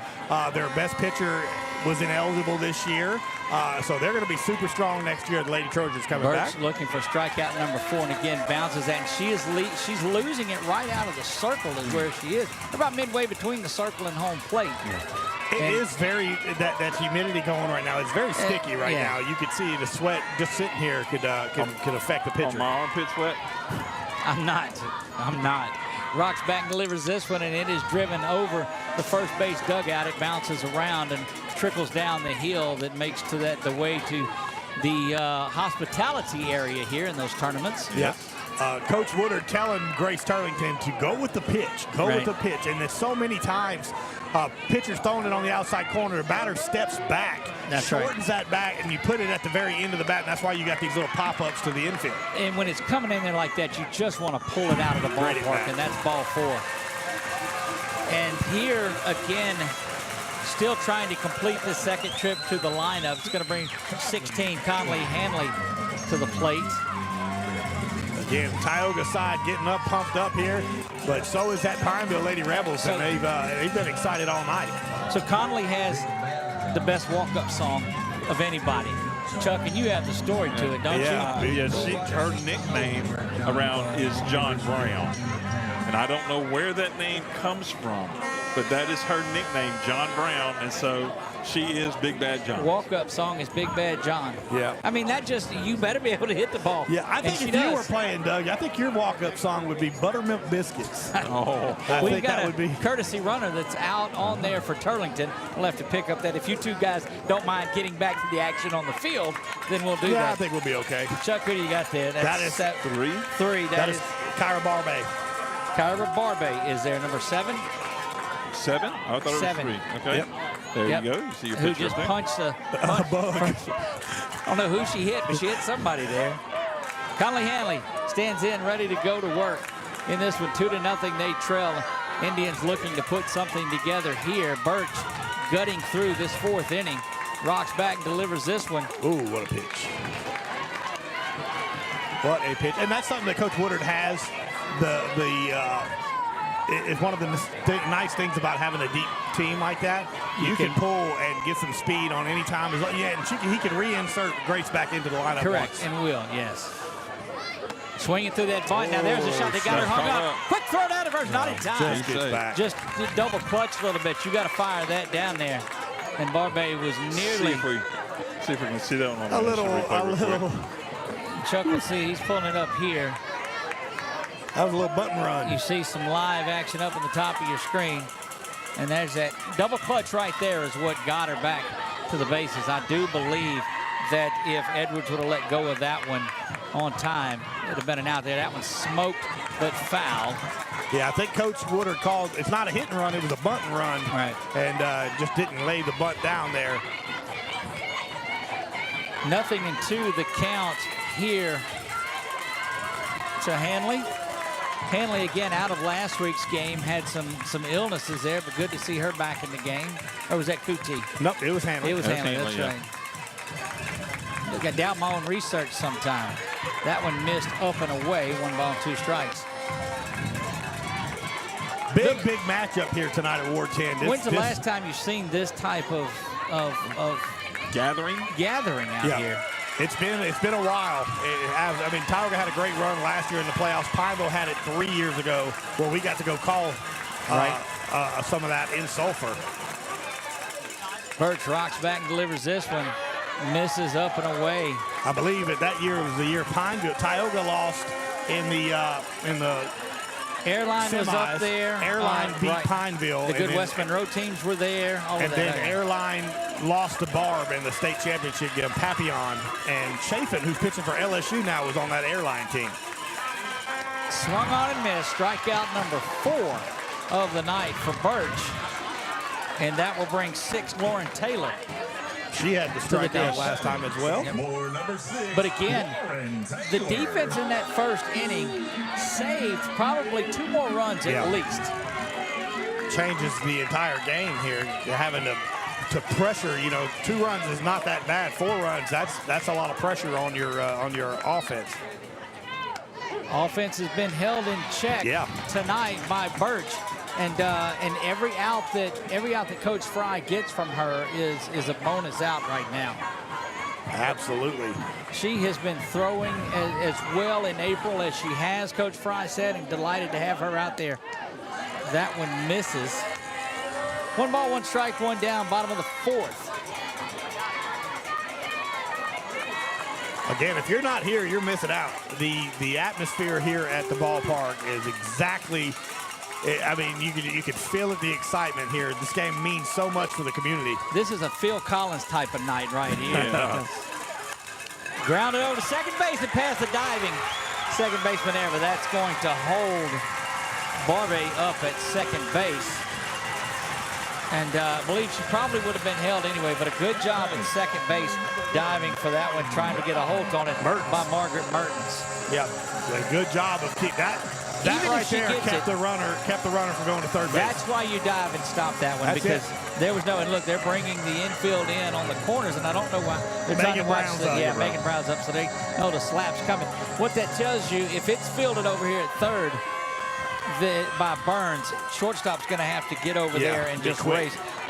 Securo's going to have to make her way over to third base to cover. Barbay's got to get a great jump on second base for Tioga. Here we go. This is what you want to see. Birch rocks back and delivers this one, and that slap is foul and over there by that fence, and it's going to be picked up by Edwards behind the dish. Did not like the jump Barbay got on second there. As soon as that ball touched the bat into the ground, as soon as she bunted, whether it's foul or not, you bunt it into the ground, you're gone. You're gone. She froze and wanting to see what it was going to do. And in a tight position like this, you can't do that. Don't think, just react. That one outer half misses somehow. 1 ball, 1 strike. It could be because we're off a little bit of left and not right behind home plate like we normally are. My goodness, what is going on here? What in the wide world of sports? 1 ball, 1 strike. That one is lifted. Center field, or shortstop's there. Yeah, look, I told you how bad my eyes were, and that is Securo that pulls that one in. But look at where the outfielders were. Oh, yeah, all 3 outfielders were up on the cut line. That's knowing who's at bat, knowing you're probably not going to get burnt. She's very good at contact, but she's also going to put it down. Most of the time, put it down. Her hands drop just a little bit right there, right at the end, and forces that barrel to come up to the top and knock that ball straight up in the air to the shortstop. Now it's going to bring up the senior leader, Abby Troquil, now to try to get something to happen. Oh, no. Speaking of things happening, I dropped my lineup. Well, Abby's 0 for 2 on the afternoon, 2 pop-ups, and, you know, the leadership that she's had all 4 years, 4-year starter here at Tioga, got to come through right here if you can. How's your eyesight, Doug? Look, it's on the Pineville side of it, too, but I pulled it up because we did get that texted to us a little bit earlier. That one in there for strike 1 to Troquil. And Troquil, again, part of what did it defensively for the Lady Indians back in the first. She's trying to add a charge offensively. She can turn around 1 swing of the bat. I'm going to say you spell Troquil D-U-E right here. I'd like to see it. I just want to see it. I want a nail biter all the way through. Well, that one is lifted up to Heron over in right field. She's got it, and that will retire the side. So 3 out of 4 innings. Flyouts to right field. That tells you she's not just flying out to right field. They're trying to yank the ball out of the park. And what Birch is doing is getting that ball on the outer half. And making them throw it out. And making them chase. Yep. That's what it tells you. We'll be back right after this. At Certified Transmission, you can count on our certified mechanics with over 35 years experience to get your vehicle fixed right and get you back on the road. Got transmission problems? Go where you know. Certified Transmission. Hi, I'm Kimberly Harrell, Certified Residential Appraiser. I am currently a leading provider of appraisal services for mortgage lending, employee relocation, estate planning, and community property settlements. My experience in real estate over the past 13 years and currently serving as president of the Greater Central Louisiana Realtors Association has given me a clear understanding of the real estate world and the ever-changing market we live in today. For any of your valuation needs, give me, Kimberly Harrell, a call.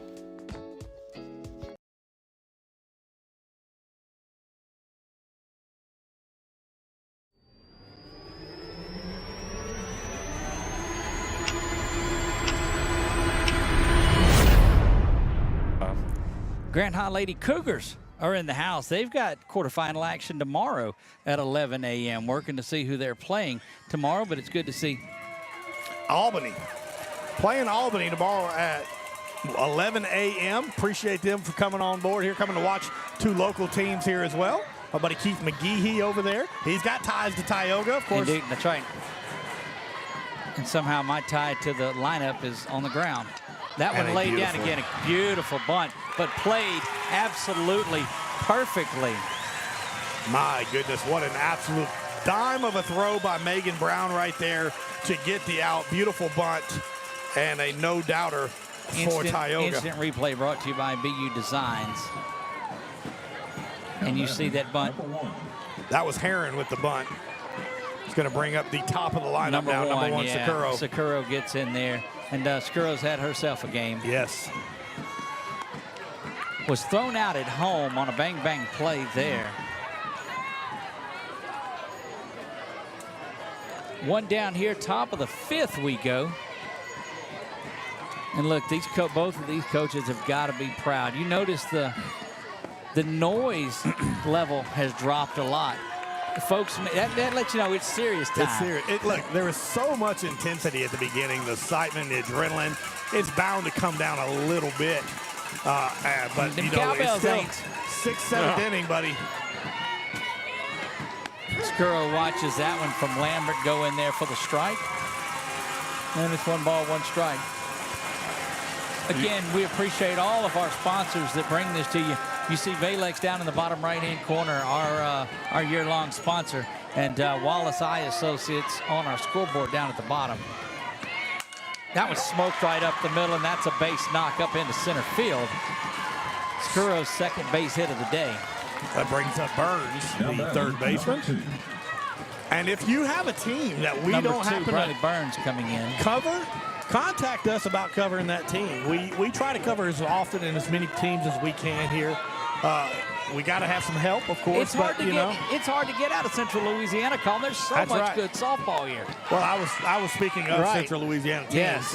You know, especially, you know, we had so much fun calling the Oak Hill Lady Rams basketball this year. That was so much fun. We got, and look, I don't get schedules for football until football almost starts. I already got the Lady Rams schedule. We got that text over to us from Coach Casey West. I said, well, I guess that means you want us back. That one looked like it hit her almost. Zoe is going to field that one over at first base. But again, good work on the bunt behind the dish. And Tioga very well coached up for that. That is I mean, this is great play. Great play call by Coach Fry. Great defense by Tioga right there to get the out. That's a great bunt. That's going to bring up Hall for the Lady Rebels. Again, going to your strengths. Number 7, Madeline Hall stands in there. She's the home run hitter. But don't tell Mallory Edwards that. Yeah. Mallory, the only one to tally an RBI in this one, and she's got 2 of them. It's 2-0. That home run back in the 2nd inning. Hey, look, if you would have told me pregame 5th inning is 2-0, I wouldn't have believed you. I honestly thought it was going to be a very high-scoring game from both sides. Pitching has done fantastic for both sides tonight. The one pitch by Christina Lambert leaving that inside corner and her hitting it over the wall. So here's what's going on at second base, and this goes on all the time. Sakuro's there, and she's motioning where the catcher's sitting up.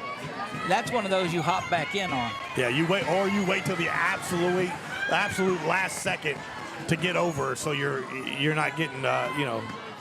And that's hammered. It's up, and it is back, and it is gone. 2-run bomb and a bat flip, and that one is out of here. Hall with a bomb right there. Monster shot, and Skuro just said, look, she's throwing it outside. You hit it outside, and she did just that. Chuck, you got the way she had to look. She stomped across home plate. We'll see what she's got on there. I hope all you see it is afterwards, but we'll have that one back up there tonight. And oh, baby, what a shot. And they throw it back. Look, that's some Wrigley Field action for you. Give that young lady her ball. Throw that to the Pineville side. That's some Wrigley Field work going on there. She earned that. Now she throws it in the Tioga dugout. She earned that ball. Let me tell you, if there's a team that can come back and score some runs in bunches, the ladies in black, brother, they can hammer the softball. There is no doubt that this game is not over with yet. But again, the preparation by the Lady Rebels coming into this game, and that's been the difference. Is both teams have been throwing that outside corner away.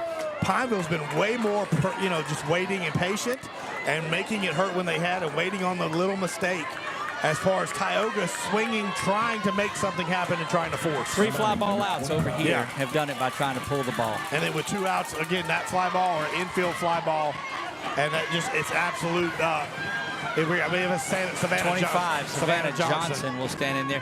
10th home run Savannah on the Johnson season. absolutely crushed the ball both at bats. However, one was caught, one was for a base hit. But center cut both balls here for her at bats. So don't be surprised to see her get a hold of another one. Well, and Lambert going to settle down. We've seen her pitch her best after a big shot like that. So she'll good from there. So I don't know if the Lady Rebels will tally another the way that Lambert seems to settle down. She's made 2 mistakes. Yep. 2 mistakes. Edwards hitting one of them out of here, and Hall hit one of them out of here. Absolutely, and it's she's been doing this for a long time. She's been the ace pretty much her entire life. No doubt. There's no doubt. So she's used to that kind of pressure. I'm just enjoying the ball game. I mean, Pineville is putting on a clinic on approach at the plate right now. That one, Billy, you talked about that, looking for that outside. She stepped back out there in the box as Lambert again goes on that outer half with it, and Johnson steps out. It's such a hard habit to break when you start doing that. Of course, there's drills to get it back right, but it's tough. It's a mental thing too. Because none of these girls are scared of the ball. Not in the slightest. Not in the slightest. When you're just younger, trying to go that way with it. Yep, and it's just a habit of that lead leg going to the outside. One of these two teams will continue their dash for Frash. Pineville leads this one 4-0. There's a lot of softball to go. That one smoked right, and she did just that. Steps out, and it's going to dink inside the line. Snap throw back to first, but not in time. And good job by Kaylee Cucci to get up there. There was no catching that ball. Right. That was just a good piece of hitting right there by the Lady Rebels.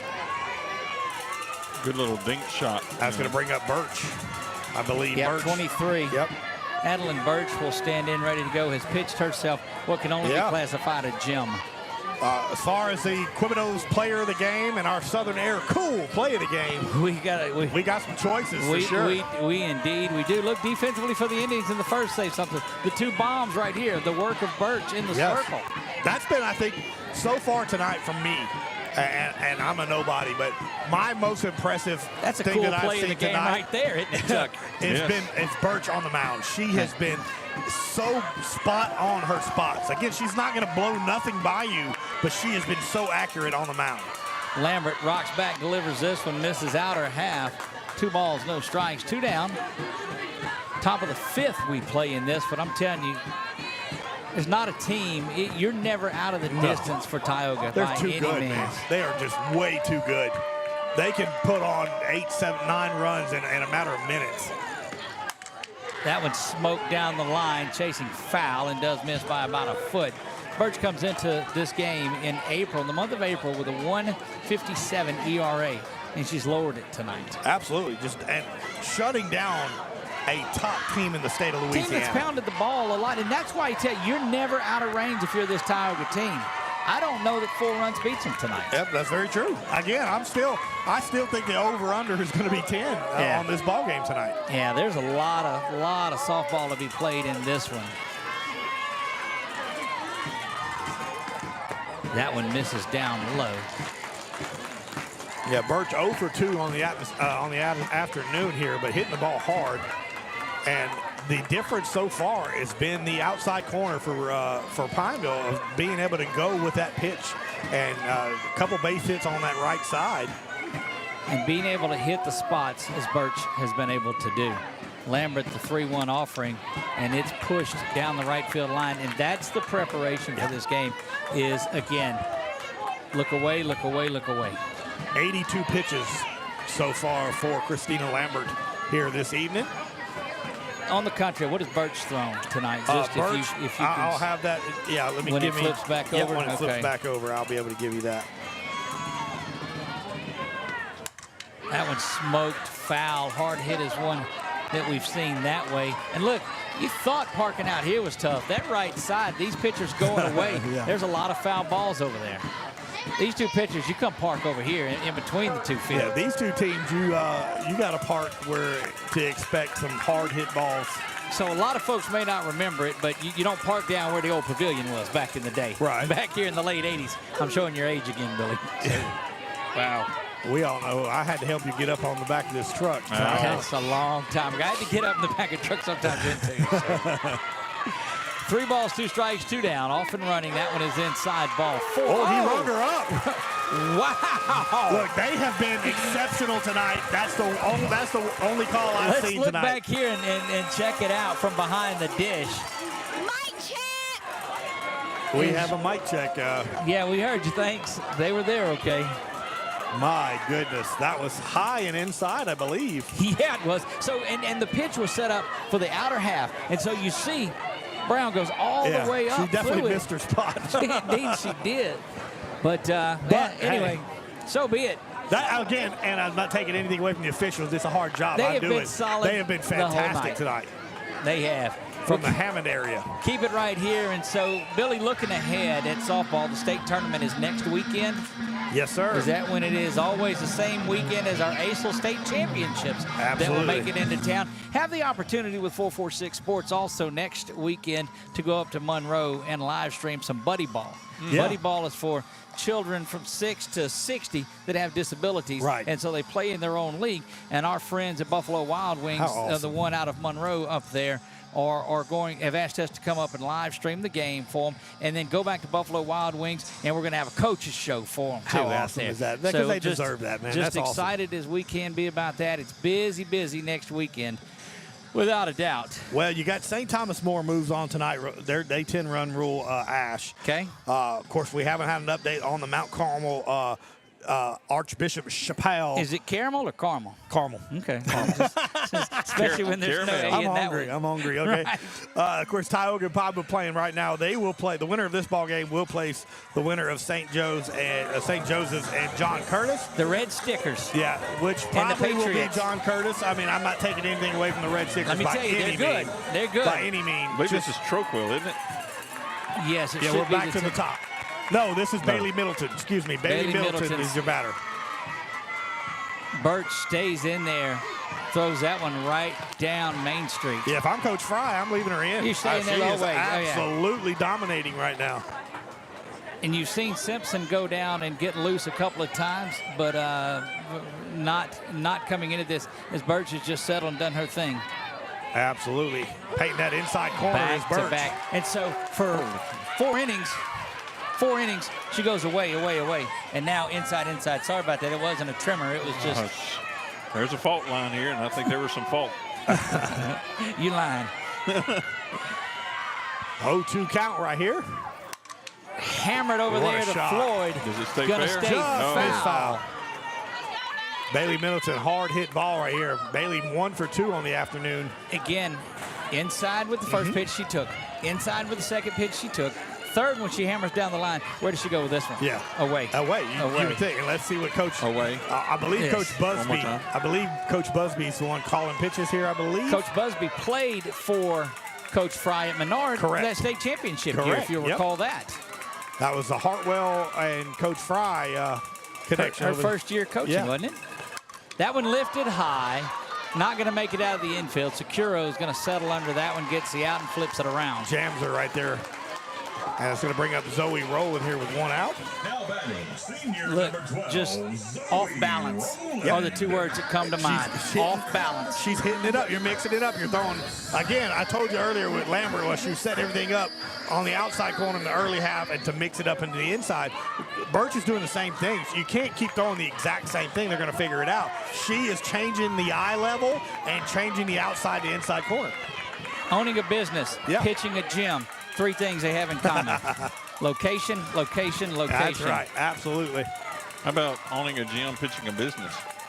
Oh, how about who took their finger off the mute Outside. button? Thank you. First pitch tonight that Zoe Rowland has taken. That is the first pitch she has taken all night. That breaks a streak of 18 straight pitches that she's She had literally struck out or popped out swinging at every pitch so far earlier in this game. She is the poster child for going after a softball and hitting aggressively. Just missed that one there. That was a good swing by Zoe right there.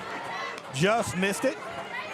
Look, it's going to be so fun watching her as she moves Yes. on to Grambling. Yes. That was her dream, to go there and play. You saw it her junior year when she was working, getting recruited, and it would use some of our video clips to do Absolutely. that. Just a special, special child.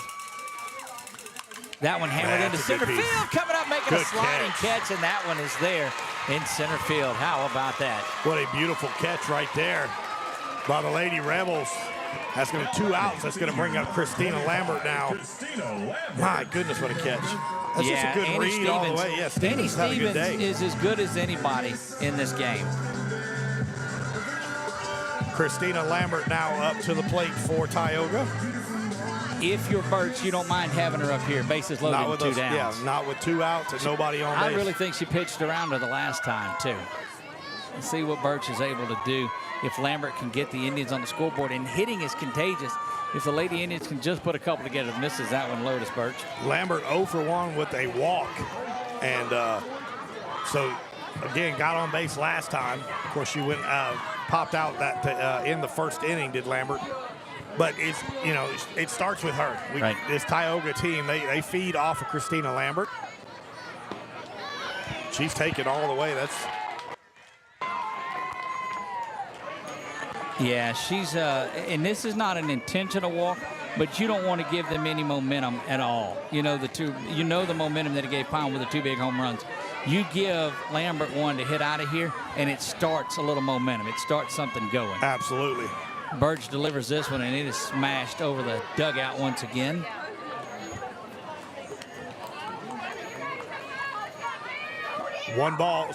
Two balls, 1 strike here with 2 outs. Steady as she goes. I'm not going to blame you, Billy. That ain't me. Not this time. I'm not doing it. I know you're not. That's what I'm saying. I ain't blaming you. Lambert facing Birch. Birch, the righty, rocks back and delivers this one.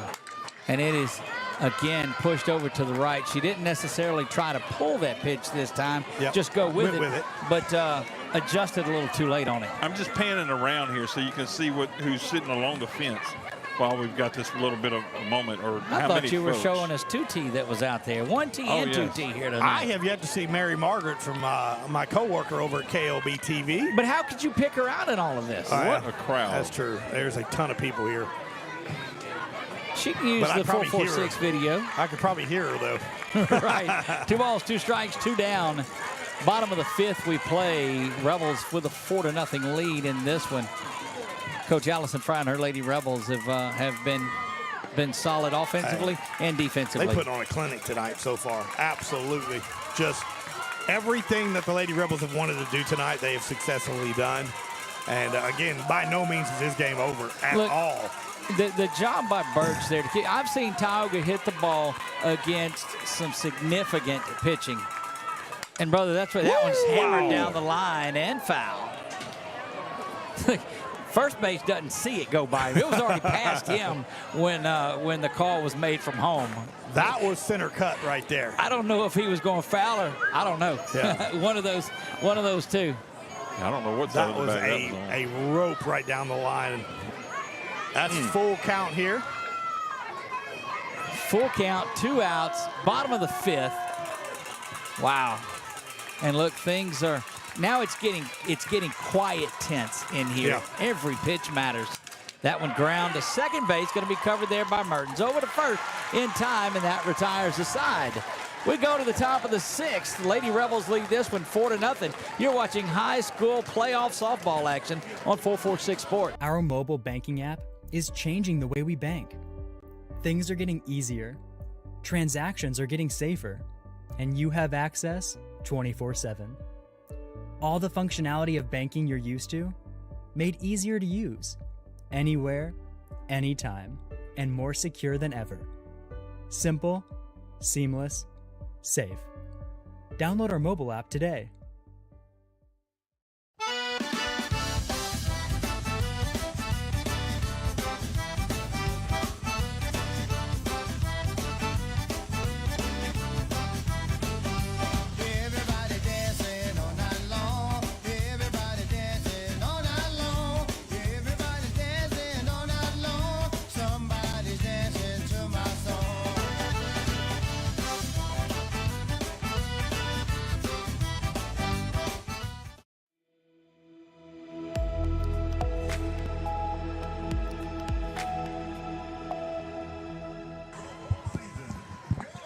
Big shout out to my buddy Kenny Kessler, who is watching us tonight.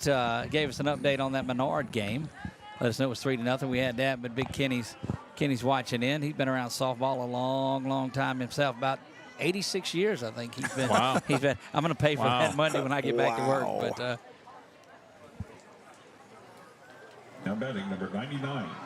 That's Margaret the one Mertens. I can't do. yeah, Margaret Mertens, who and the one that we got the out at the end of the game, Yep. at the end of the last inning. That's fitting how that works. So I'll pre-apologize before they go back and watch it, and I'll try to put something up every time she bats for, but goodness gracious, Lambert still in there in the circle, throws that one down missed. low to Mertens. Mertens, Stevens, and Edwards due up for the Lady Rebels here in the top of the 6th.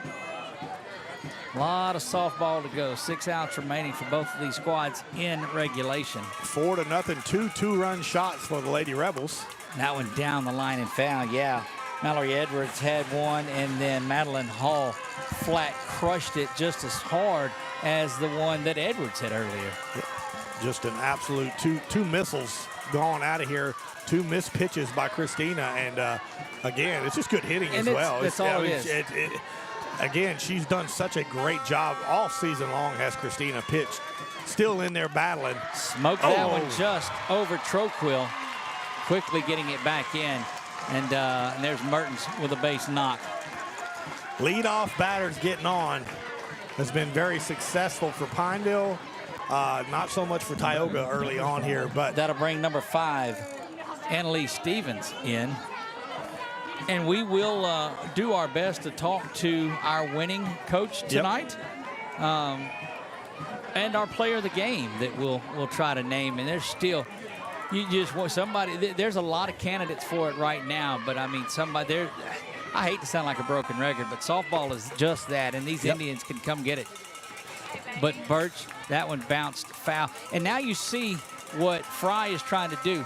Every run is important. You want to extend this thing past 4 runs because a grand slam can tie it up for you. You try to get one more run in here is manufacture huge. every run, but she's been doing that. She's been doing that the entire game. That's right. She's steady.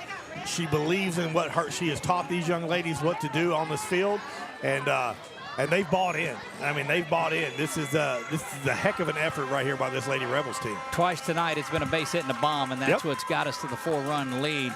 Lambert hanging tough. Off and running is Mertens, and she's getting safe as the tag wasn't made. I think the ball kind of short hopped a little bit.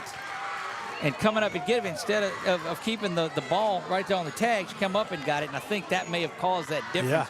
And that will bring still Stevens up to bat. Yeah, because that was a stolen base. So Annie Stevens still stands in there. That's the 3rd stolen base of the night for the Lady Rebels.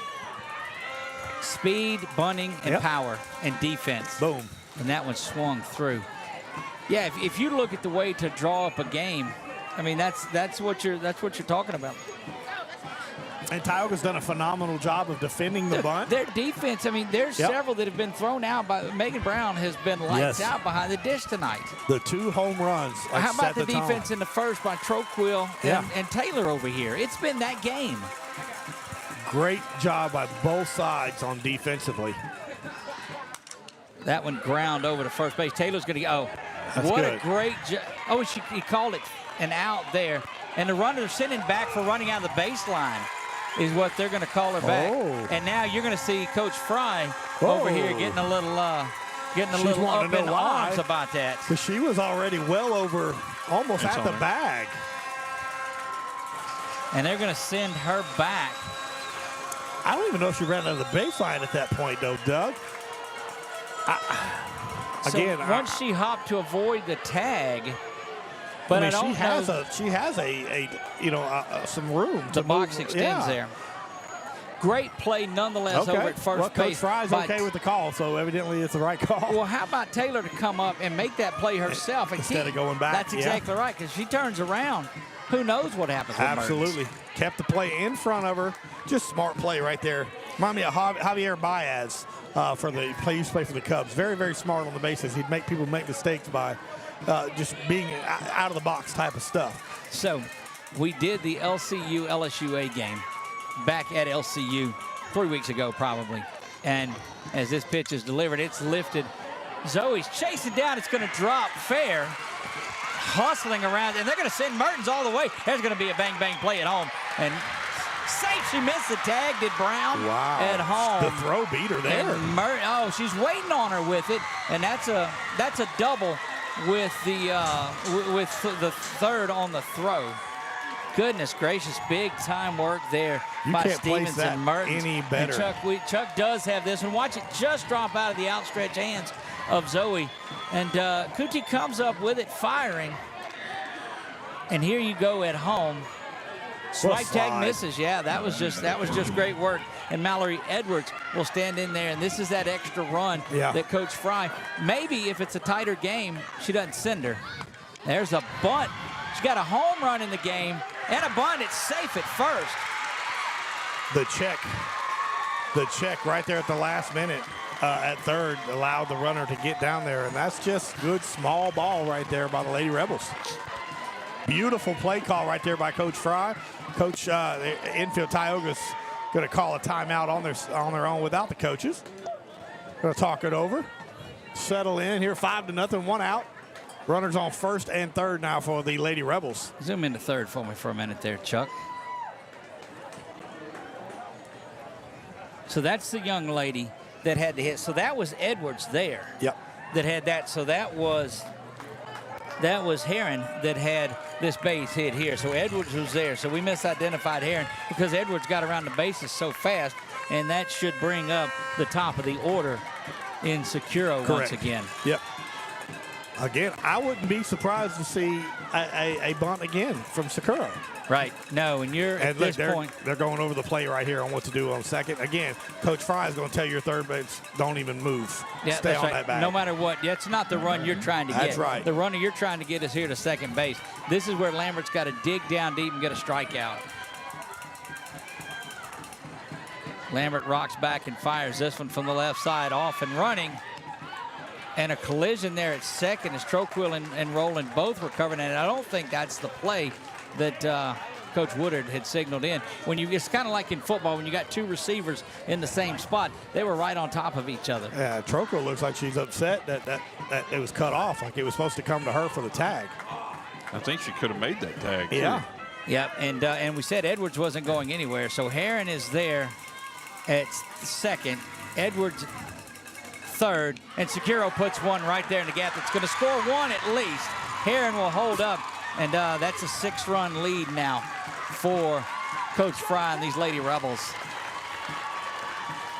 Perfectly drawn up. Your leadoff batter is just perfectly placing the ball wherever she needs to get it, and it's been a phenomenal job. I'm impressed with the home run from Edwards. Yep. Impressed with the home run from Hall. The work of Securo has been phenomenal. Correct. But it's been lights out from Adeline Birch in the circle. Yep. And let's see if she can, Pablo's trying to tack on a few more here as well. And, Burns right here can throw it down very, very good. Yeah, Riley again, the same way. Look how close Middleton and Taylor are in. They're way out in front of even where Lambert is. It is absolutely just a clinic right now of small ball being put on display by the Lady Rebels. Tioga still trying to get out of this inning. Lights are somewhere between on and off, it seems like, out here, as it's not not as bright, not illuminated as it normally is. One on each, two on this pole here and one on this pole. They got the dimmer switch on, I guess. It's just, I think Birch went up there and did that because she has been pitching lights out. Did I? Come from way back. Yeah, you need one of those graphics. That's right. We had that. Chuck's got that. Dimwit. Oh, there's the steal again. That was right at the middle. That's going to bring what a Troquill play right by to the bag. Troquill, though.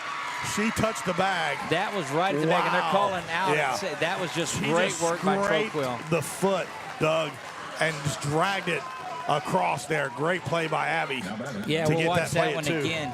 Boy, that camera's so dark back there. But you see it there, the little check swing over Lambert. Troquill, she just got right foot, just over grazed first it. And has the out. Going to be Madeline Hall's already got a home run in this ball game earlier. 7-0 now. Pineville on top of Tioga.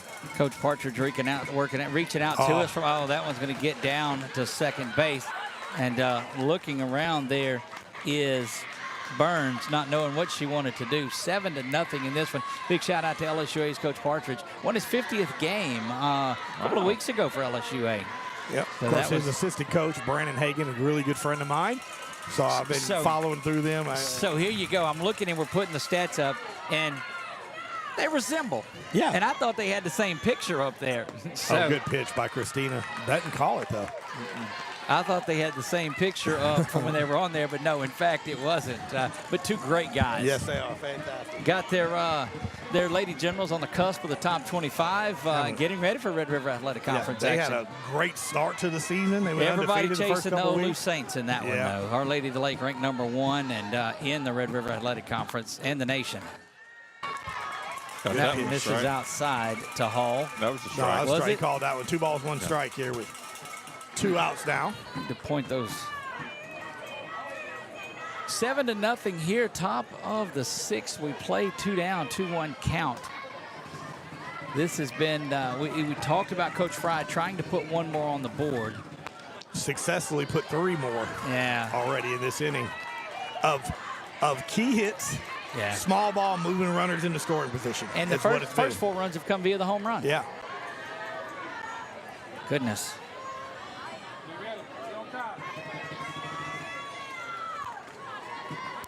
Lambert, 3-1 count, trying to get out of this inning. Misses outside. I don't know how that missed much, but that's a walk. It's going to bring up. But it's been called a strike a couple of times already, so that's going to bring up Savannah Johnson now for Pineville, who's hit the ball very hard all night long. You look over at the left field home run, the flagpole over there. Yep. The boys over there shaking that bad boy a minute ago. I looked over there and that whole yellow thing was just a shaking. 8th Lady Rebel to bat this inning. 3 have scored, 2 are out, and 2 are on base, and this is the 8th one at the plate.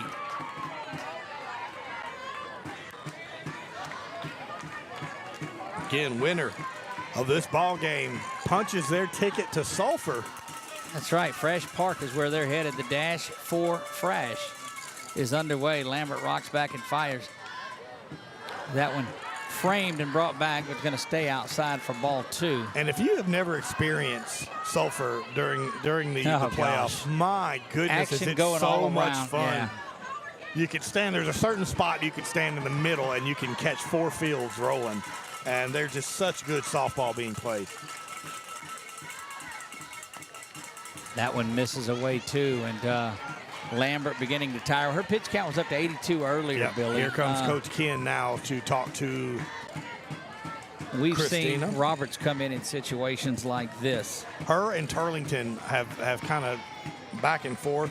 It's 104 pitches for Lambert. Yeah. On the night. But I see KK Roberts coming over to center field. I don't think Coach Ken's pulling her right now. You're exactly correct. And we've seen Lambert pitch 1, 2, 3 days in a row and throw a lot of pitches in there and just get stronger as she goes along. Yeah. So he just talking to her, giving her some motivation there. It was 106 pitch was that last pitch there for Christina. I still can't get over the lightning out here. It's very dim comparatively. A little outfield crew. Tioga outfielders there.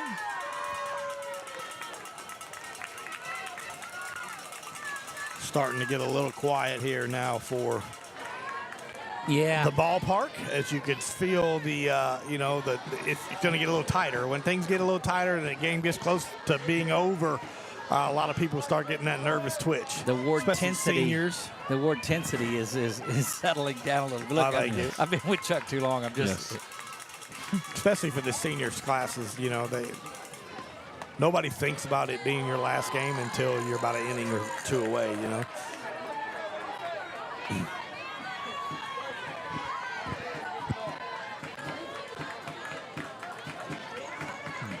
Runners at first and second, still 2 outs in this one.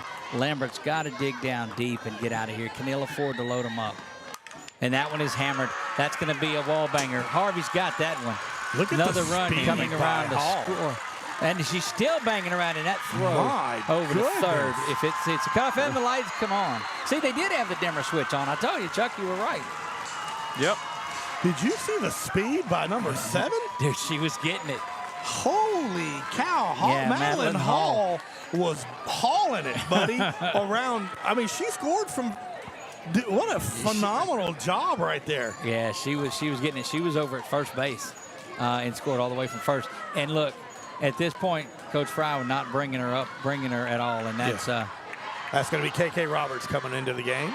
Yep, and that's going to – they're going to swap it around. So what they're going to do, Tioga, is they're going to put Christina Lambert over at first base. Lauren Taylor will move over to left field. Okay.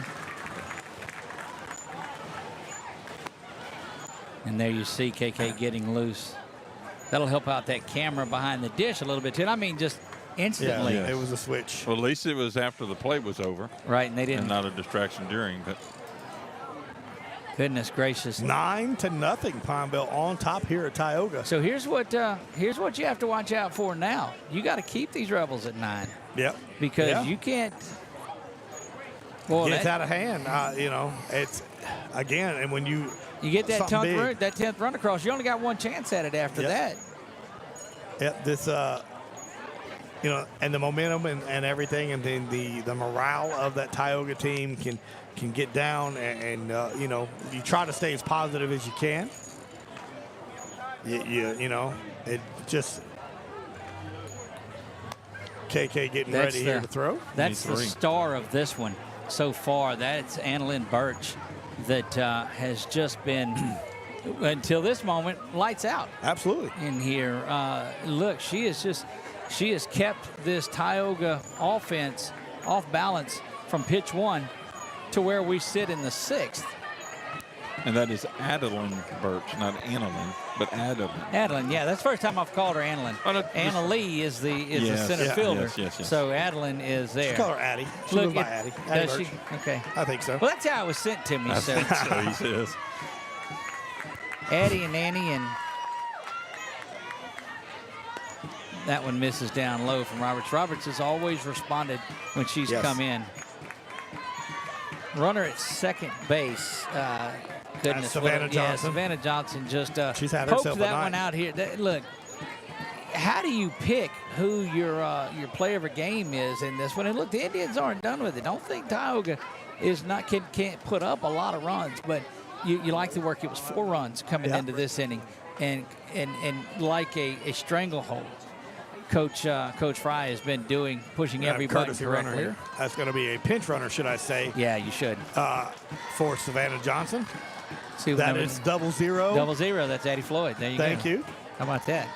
So I tell y'all, that's my little niece. That's it. My cousin sister's uncle's brother's daughter. Yeah. 1 ball, no strikes. Moon starting to make its way out here on this beautiful, beautiful Friday evening. Clouds starting to roll in. Don't forget, Menard softball rolls around tomorrow. Grant's in action tomorrow. Yep. Grant at 11 a.m. against Albany. And then you can click on 446 Sports if you're at the Grant game and watch the Menard one. Yeah. Or just get on out to Menard for that one.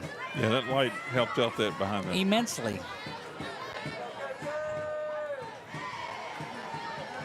Color's still a little off on the other 2 cameras, but that one misses high. And look, and barring something unforeseen, that's going to close out a tremendous career in the circle from one Christina Lambert. Absolutely. And who has just pitched some magical games this season.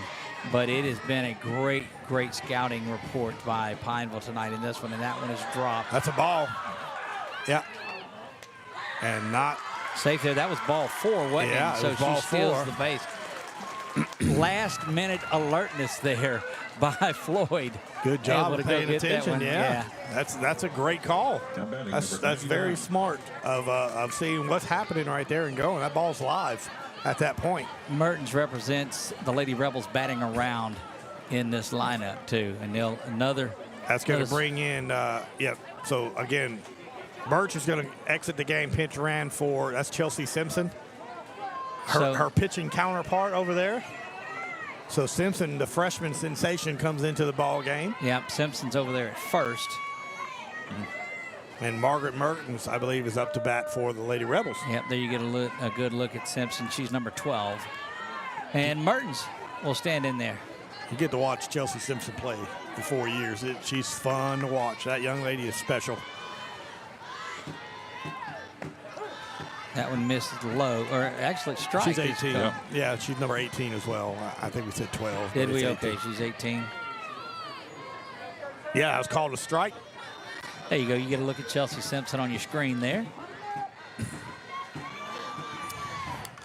That one lifted out of play and behind over that press box area that separates the two fields there. Please return the foul ball for a free high five. That's right. Remember our days where, as kids, we would chase balls down at the ballpark and bring them to the concession for a free drink? Slide in after. Now they $7 a ball. Yeah, so now. Ronnie Rance told us the story the other night, and he said, you know, he's got the Baton Rouge Rougarou down there. And he says, off and going. What a throw. That's a what a shot. Throw. Yeah, what a throw by Megan Brown. That's done, and that ends it up. We'll start the story off next time. We're going to take a break. It's 9-0. Rebels going into the bottom of the sixth when we come back. Is your vision just not as crisp and clear as it used to be? Are you having difficulty driving, especially at night? Are you over 40 and now needing reading glasses? If so, the trusted eye care team at Wallace Eye Associates is here to help with your family's eye care needs, just like we have been for nearly 40 years. Call Wallace Eye Associates today at 318-448-4488 to schedule your next eye evaluation. In Central Louisiana, you might see me at the ballparks or soccer fields, or we might cross paths at the grocery store. I'm your local Farm Bureau insurance agent, your local expert when it comes to protecting what you love and depend on. I'm Jason Hawk. Learn more about how Farm Bureau insurance can save you time and money. So talk to Hawk at 318-791-HAWK and let me help you protect your biggest investments. Real service, real people. Farm Bureau Insurance.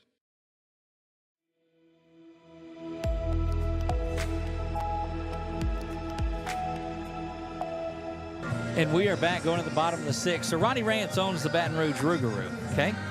Former LSU pitcher, former Menard pitcher, and owns that, and the president of the Sports Hall of Fame. And so he sees his kid leaving the ballpark, and he's got about 15 foul balls because not a lot of folks there. So he's collecting all his foul balls. And Ronnie says he goes over to the kid and said, look, I'll give you $40 for them balls. And the kid's like, nah, I'm good. And walked out of there because these things are $6, $7 a piece. He said, no, I'm good. He said, nah, I'm good, and walked out. Who's leading off for us here? I believe that's KK Roberts. KK Roberts stands in there ready to go to work. And Birch still in there, who is, and as I talked to Coach Fry yesterday and today, she told me, she said, look, this is who we want in the circle. This is our girl. Yeah. She's causing enough havoc and chaos, so why not? She has pushed all the right buttons tonight, has Allison Fry. Swung through that one, and you normally will talk about a pitcher, a good fastball pitcher, getting stronger as they go along. She's just right there. Again, she's not going to blow it by you, but she don't miss her spots. Location, location, location. And her defense has been very good behind her, so there are no mistakes. That play that Stevens made out here in center field earlier was a good one. That one's fouled back. Floyd's made a couple of them. Heron over here has ended the innings. Yeah. Mertens is doing it. Even the ball Mertens didn't get to, but stopped. She stopped and saved saved the runner getting across. That's right. It's just good all-around softball from top to bottom right now for this Lady Rebels. Yeah.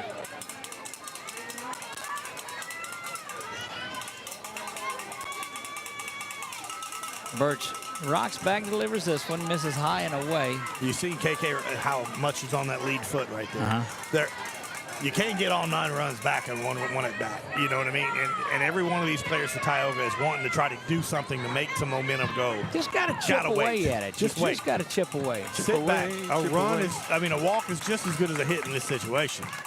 Oh, that one found back off the face mask of Edwards there. She just missed that one right there. I might have caught both of them to catch her in, though. 9-0. You said the total would be 10. I didn't believe that the bulk of that they wouldn't get there. It would be all behind you.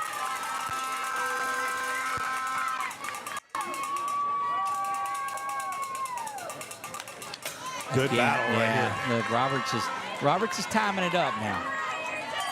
Wouldn't surprise me to see a good, solid hit out in the outfield by Roberts here, because she's getting her timing down a little bit on Birch. And Turlington's gotten on base multiple times tonight on deck. Right, then you start generating a little bit. You just got to start from one. You got to get one on base. But here comes Birch. Just, I think, what has she got? 5 strikeouts on the night? Oh my goodness, what a pitch! What was that you said? That was my Check and see if that's filthy. 5. If that's 5 or 6 for her tonight. That's absolutely filthy. Oh my good, what a pitch. You already throw it slow, and then you bring the change up. How do you? Goodness. Wow. That's her 5th strikeout of the night. Yep. Scattered through 6 innings too, so about a strikeout an inning. And look, there's no amount of that. Third base is handled there quickly over to first in time for the out. And that's Burns at third that comes up and gets that one to Hall at first base. 95 pitches for Birch right now on the evening. And the greatest walk-up song of all, Big John. Conley Hanley. That's right. She needs to get out of that slump again. Quickly, 2 up, 2 down. That's you re-jinxed her the other, or you unjinxed her, didn't you, the other night? Chuck said she was in a slump. She hits 3 home runs that night.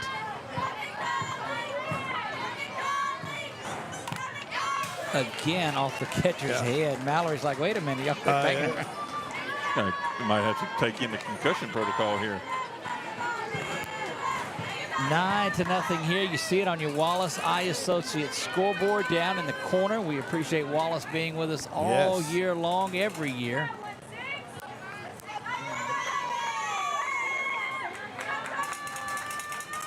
Fires that one, is ground over there to Mertens. She's got it. Over to Hall in time, and that will retire the side. 3 up, 3 down. We go to the 7th. You're watching high school playoff softball out of Select Division 1 on 446 Sports. We'll be back. There are some things in life you can fix, and some things are better left to the professionals. When your vehicle has transmission problems, what will you do? Go where you know.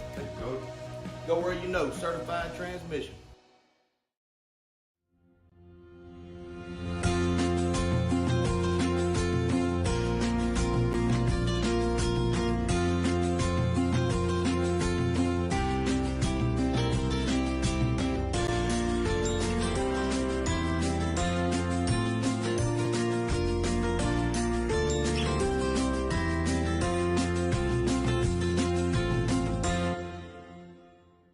Time for our red, white, and cool summer event at Southern Air Heating, Cooling, and Plumbing. Right now, you can save on a new energy saving system.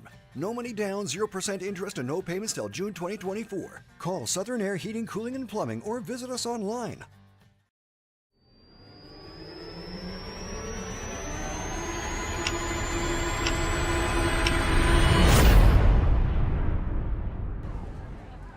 We are back, top of the 7th. It's been all Lady Rebels in this one. They lead at 9-0 here, final inning. And as you heard, their number 99 is batting. Yeah, Mertens is there to bat for us. Again, she got the last out of the inning. That's the 2nd time that she's done that. Gets the last out of the previous inning and then leads off the inning here. And she's done that in back-to-back innings. And that's what led to those 6. Those you 6 got a runs. 1 in 9 chance of that happening. Goodness gracious. Thank you. Thank you. Yeah, goodness, that's all I got. That one wasn't near as bad as yours, buddy. I've had to. I don't get between you guys much, so. That one smoked. Over diving backhand. What a play over the top. Are you kidding me? I don't care if the throw wasn't made to first. I don't know if I got it because I had to go to the dish cam. I was doing something else. That was full extension right there. And then hops up and throws, too. That's the...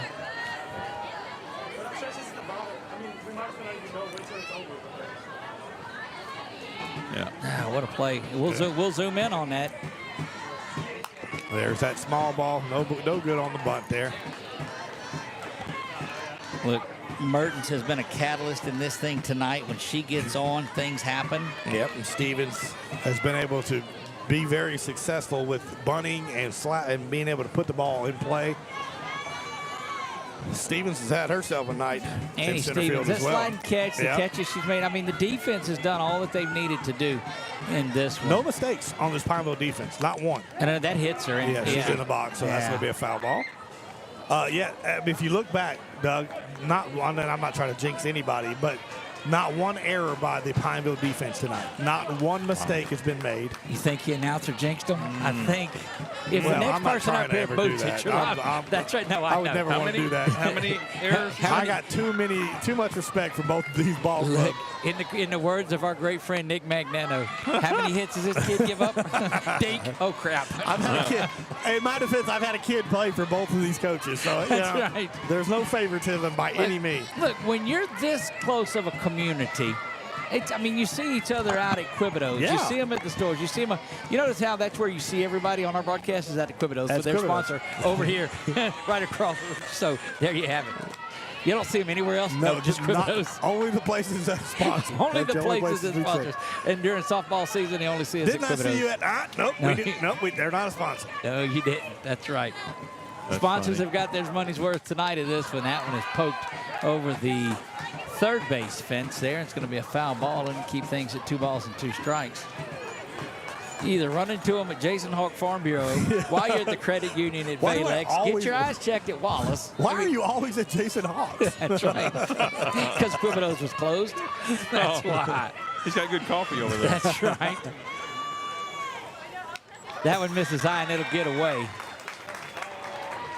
And that will send Mertens down to second base on a pass ball.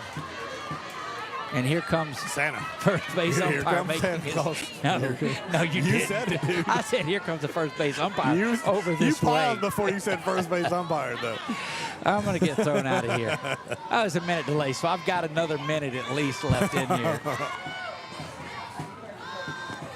Ball 4, that one misses down low, and that's going to put runners at first and second with nobody down. See if we catch him if he turns around. He's going to back up. That's going to bring up Edwards. Now, so Chuck's focusing in, so that's drawing. And look, again, this umpiring crew has been solid They've been tonight. great. Out of Hammond, they have done a great job. They were either from up north or down south. Wow. This one was from down south. Inside pitch swung on and missed. And that is that Edwards? That's Edwards. Yeah, yes, sir. Edwards Catcher. has a 2-run bomb in this one, and she started things off. She made it 2-0 back there when Stevens had got on base. Again, stay tuned after the ball game. Beautiful That pitch. one misses, but look at both those runners off and going. Stay tuned after the ball game is your Quibido's player of the game and your Southern Air cool play of the game. That's as tough as anyone. I mean, if Troquil makes this out over here, that's it by far, but doesn't make the throw. That'd have been a good one. But the bomb that started things off from Edwards, the bomb that was over here, goodness gracious. Coach Allison Fry, has not stopped working that coach's box over there at all. And that smoke past Troquil. It's going to score a run the 10th. Going to hold up one. No sense in trying anything but easing in to second base there. Yeah, if KK Roberts cuts that off, or is Edwards. Christina Lambert cuts that off, that she might stay at first base instead of now having runners in scoring position. Came home on the throw. Yep. That's right, and it is 10-0. Small details. And that's just coaching every single pitch of the game. Well, you got a pinch hitter here. That's Ava Moore. Ava Moore, we do have her. What number is she? 27. 27. Ava Moore coming in for Heron. The sophomore there. We've added the graphic just tonight. This was the first time. We were late into the night working on these graphics, and actually at about 5:42 finishing those up. Before the game. Good Ava to see. Moore with her first at bat. Very good hitter. Got to watch her at the Ash game when Pineville played Ash in district play, and she smashed the ball every at bat. Batting .455 with 7 doubles and 19 RBI Hits it on the hard. season. And it bounces around, and that's going to score another run. She's safe, and that's going to add to the RBI total. And things just getting a little out of hand here. Yeah, and you're starting to see a lot of folks make their way, like a Billy Graham crusade. They hit in the aisles. And that's going to bring up top of the lineup. Cassidy Sakura.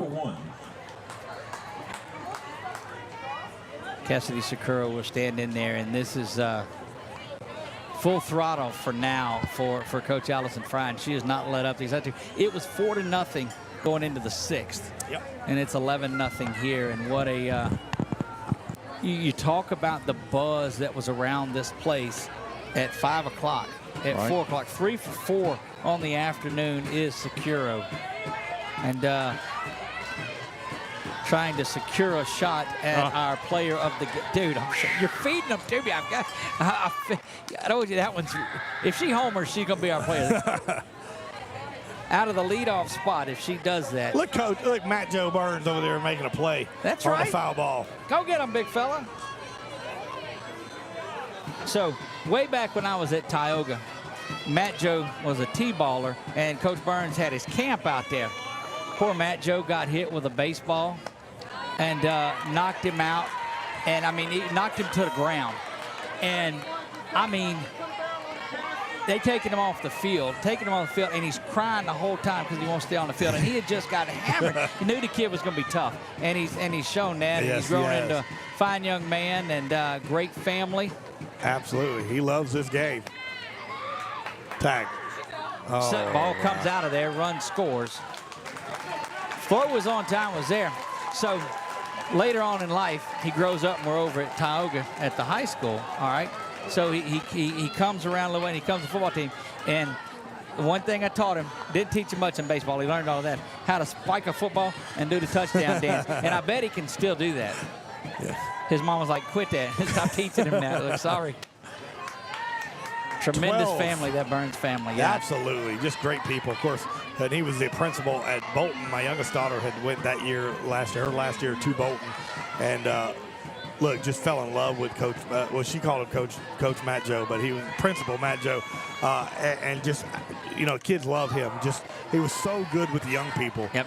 You know, as a principal, you know, some of them have that scare tactics and everything, but he just built a personable, you know, relationship with everybody. Now he's got his feet kicked up at the school board, he's living a good life, telling them, here, you do this, and he do this. Yeah, he paid the dues, and now he's enjoying it. That's right.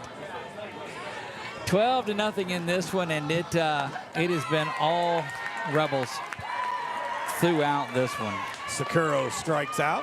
3 for 5 on the night now for Sakura, and KK Roberts coming in doing what we've seen KK do all the time. She comes in and she closes things out, but it's been too much Rebels here in this one. Briley Burns now into the game at the plate. Get a lot of speed right here. Watch, she has bunted a few times and slaps when she needs to. You talk about her speed. She leads the Lady Indians in stolen bases with 25. Yep. And the Lady Rebels in stolen bases with 25, just a freshman. Just a freshman. Got a little sister that can ball out too. And so, again, Coach Matt Joe there has done a phenomenal job of working with his young ladies. And they are ball players. Coach Fry is absolutely thrilled to have her on this team. In her off-season time, she'll play shortstop for the 16U Texas Glory. That's what I was telling you earlier. Were you? That's how good Sakura is at short. Right. That she comes in and you've got Briley Burns that is a light-out shortstop. Right. And Coach Fry is like, I need you in third because I already got my shortstop. Okay. Oh, yes, ma'am. Absolutely. Yes, ma'am. You kidding me? That whole left side of the infield is wrapped up for at least another 3 years. 1 ball, 2 strikes. You see it in our Wallace Eye Associates scoreboard. And starting to set in that this one is just 3 outs away from being in the books. Pineville just 3 outs away from punching their ticket to play the winner of St. Joe's out of Baton Rouge or John Curtis. The Patriots and the Red Stickers doing battle tonight. Yes, it is tonight. I just hadn't been able to get an update as of right now.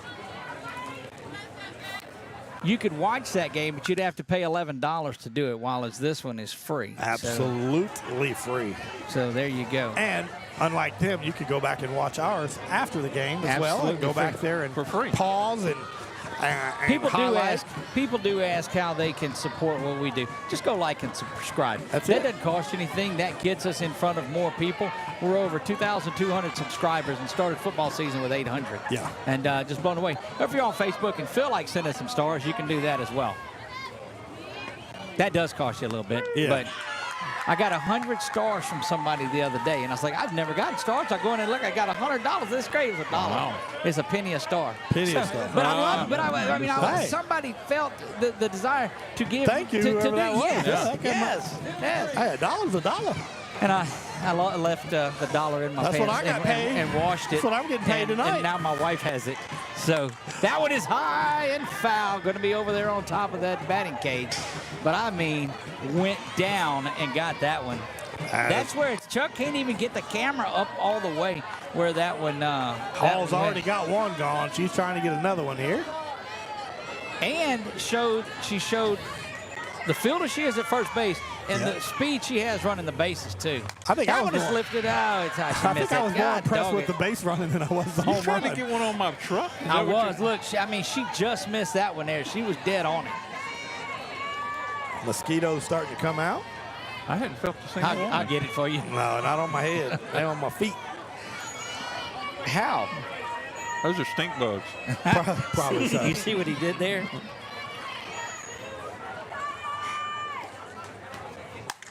That one hammered back. It's up, and it is back. Going to be short of the wall and bounce across right in front of the wall. Brings another run across, and she's so fast, man. She is fired up. Has led the Lady Rebels in home runs the last couple of years. Now has 21 on the season, or on between last year and this year. Absolutely. Savannah Johnson now batting. 13-0, and Savannah Johnson, sit number 25, huh? Yep. She's had a good night as well at the plate.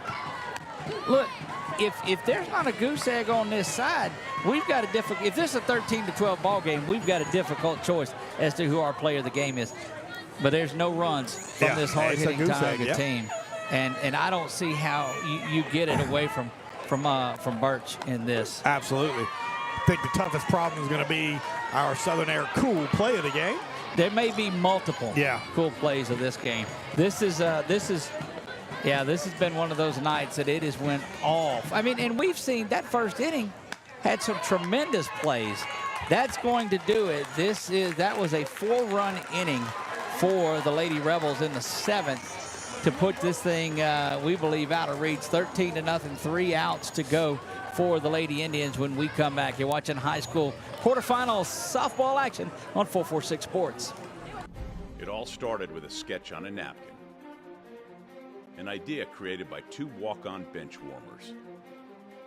And after 10 years of hard work and perseverance to turn their dream into a reality, it's the #1 sports bar in America. Welcome to Walk On.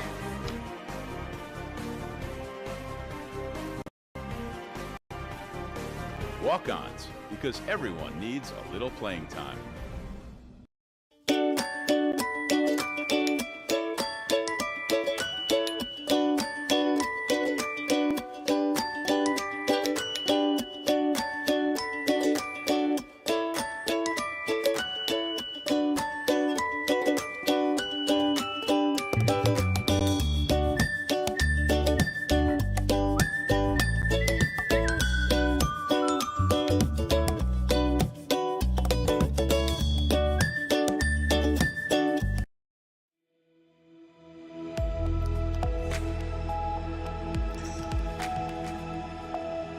We play in the bottom of the 7th, a game that has been all Lady Rebels from Pineville. No score in the first. 2-run home run by Mallory Edwards, the catcher, in the 2nd inning, and it's been Birch, it's been lights out. Hall has been phenomenal in this game, absolutely phenomenal. You can go down the list of players that have been that way. Annie Stevens in center field has done just that. Edwards behind the plate has done a great job. Lauren Taylor will lead things off, number 6 for Tioga, to try to generate something in here, just to go out on a high note if you can. But Adeline Birch. That one's lifted. First base, Hall's calling for it. Flashing a little leather, hitting the ball out of the park, running the bases. Hall has been that player tonight herself. Absolutely. Just a big stick right there. She's been able to put the bat on the ball all night defensively. That is the 99th pitch from Birch. 6 strikeouts, 99 pitches here. 6 strikeouts, 99 pitches. About to throw her 100th pitch here to Megan Brown. And look at the infield, how far they're in on that left side, on the right side in front of us. At first base and second, they're creeping. 100 pitch just misses outside. So you remember that this outfield, how close they were. Remember that catch that Securo made at shortstop earlier? All 3 outfielders were on the cut of the grass. Yeah, while Megan was hitting last time. Absolutely, yep. Scouting. They don't get there when Christina's up or any of those. No. But they do it here. And that's respect given to her.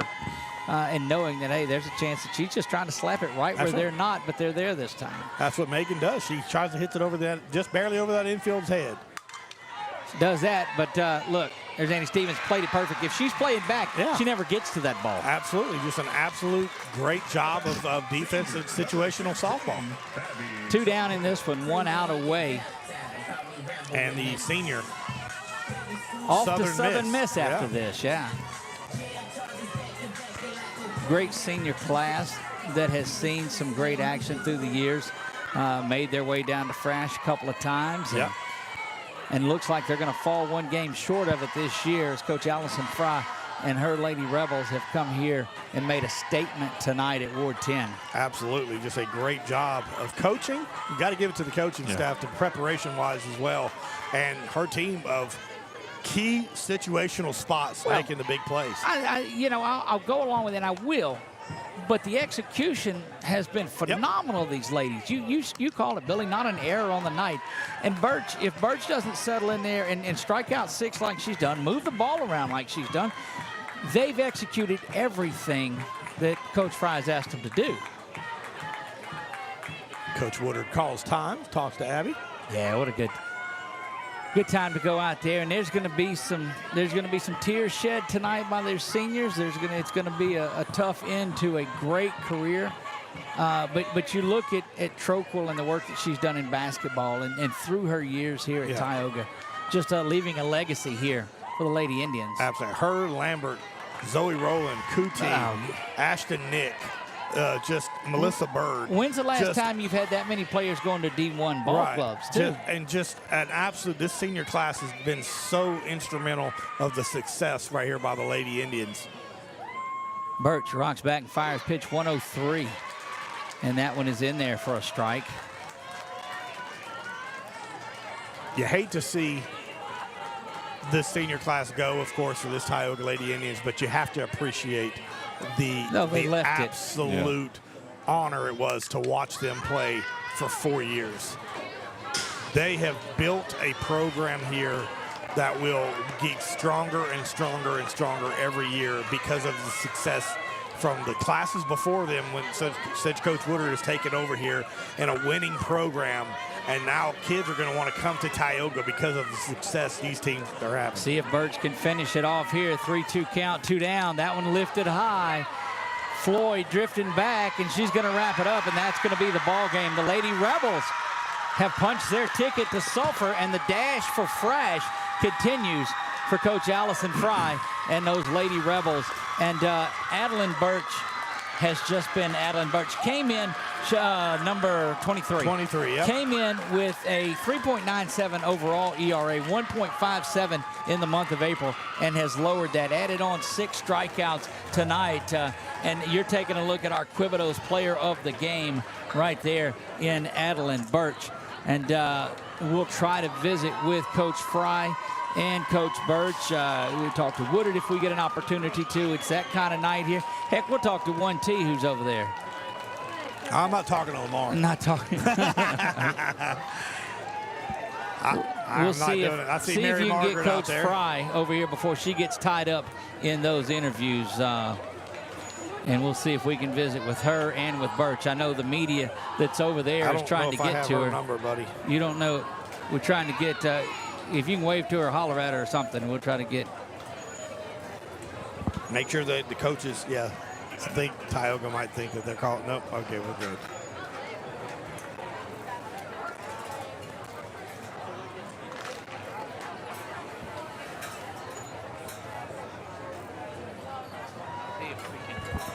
And Coach Fry is going to talk to her team. We'll take a quick break, and we'll try to get Allison out here and visit with her just a minute.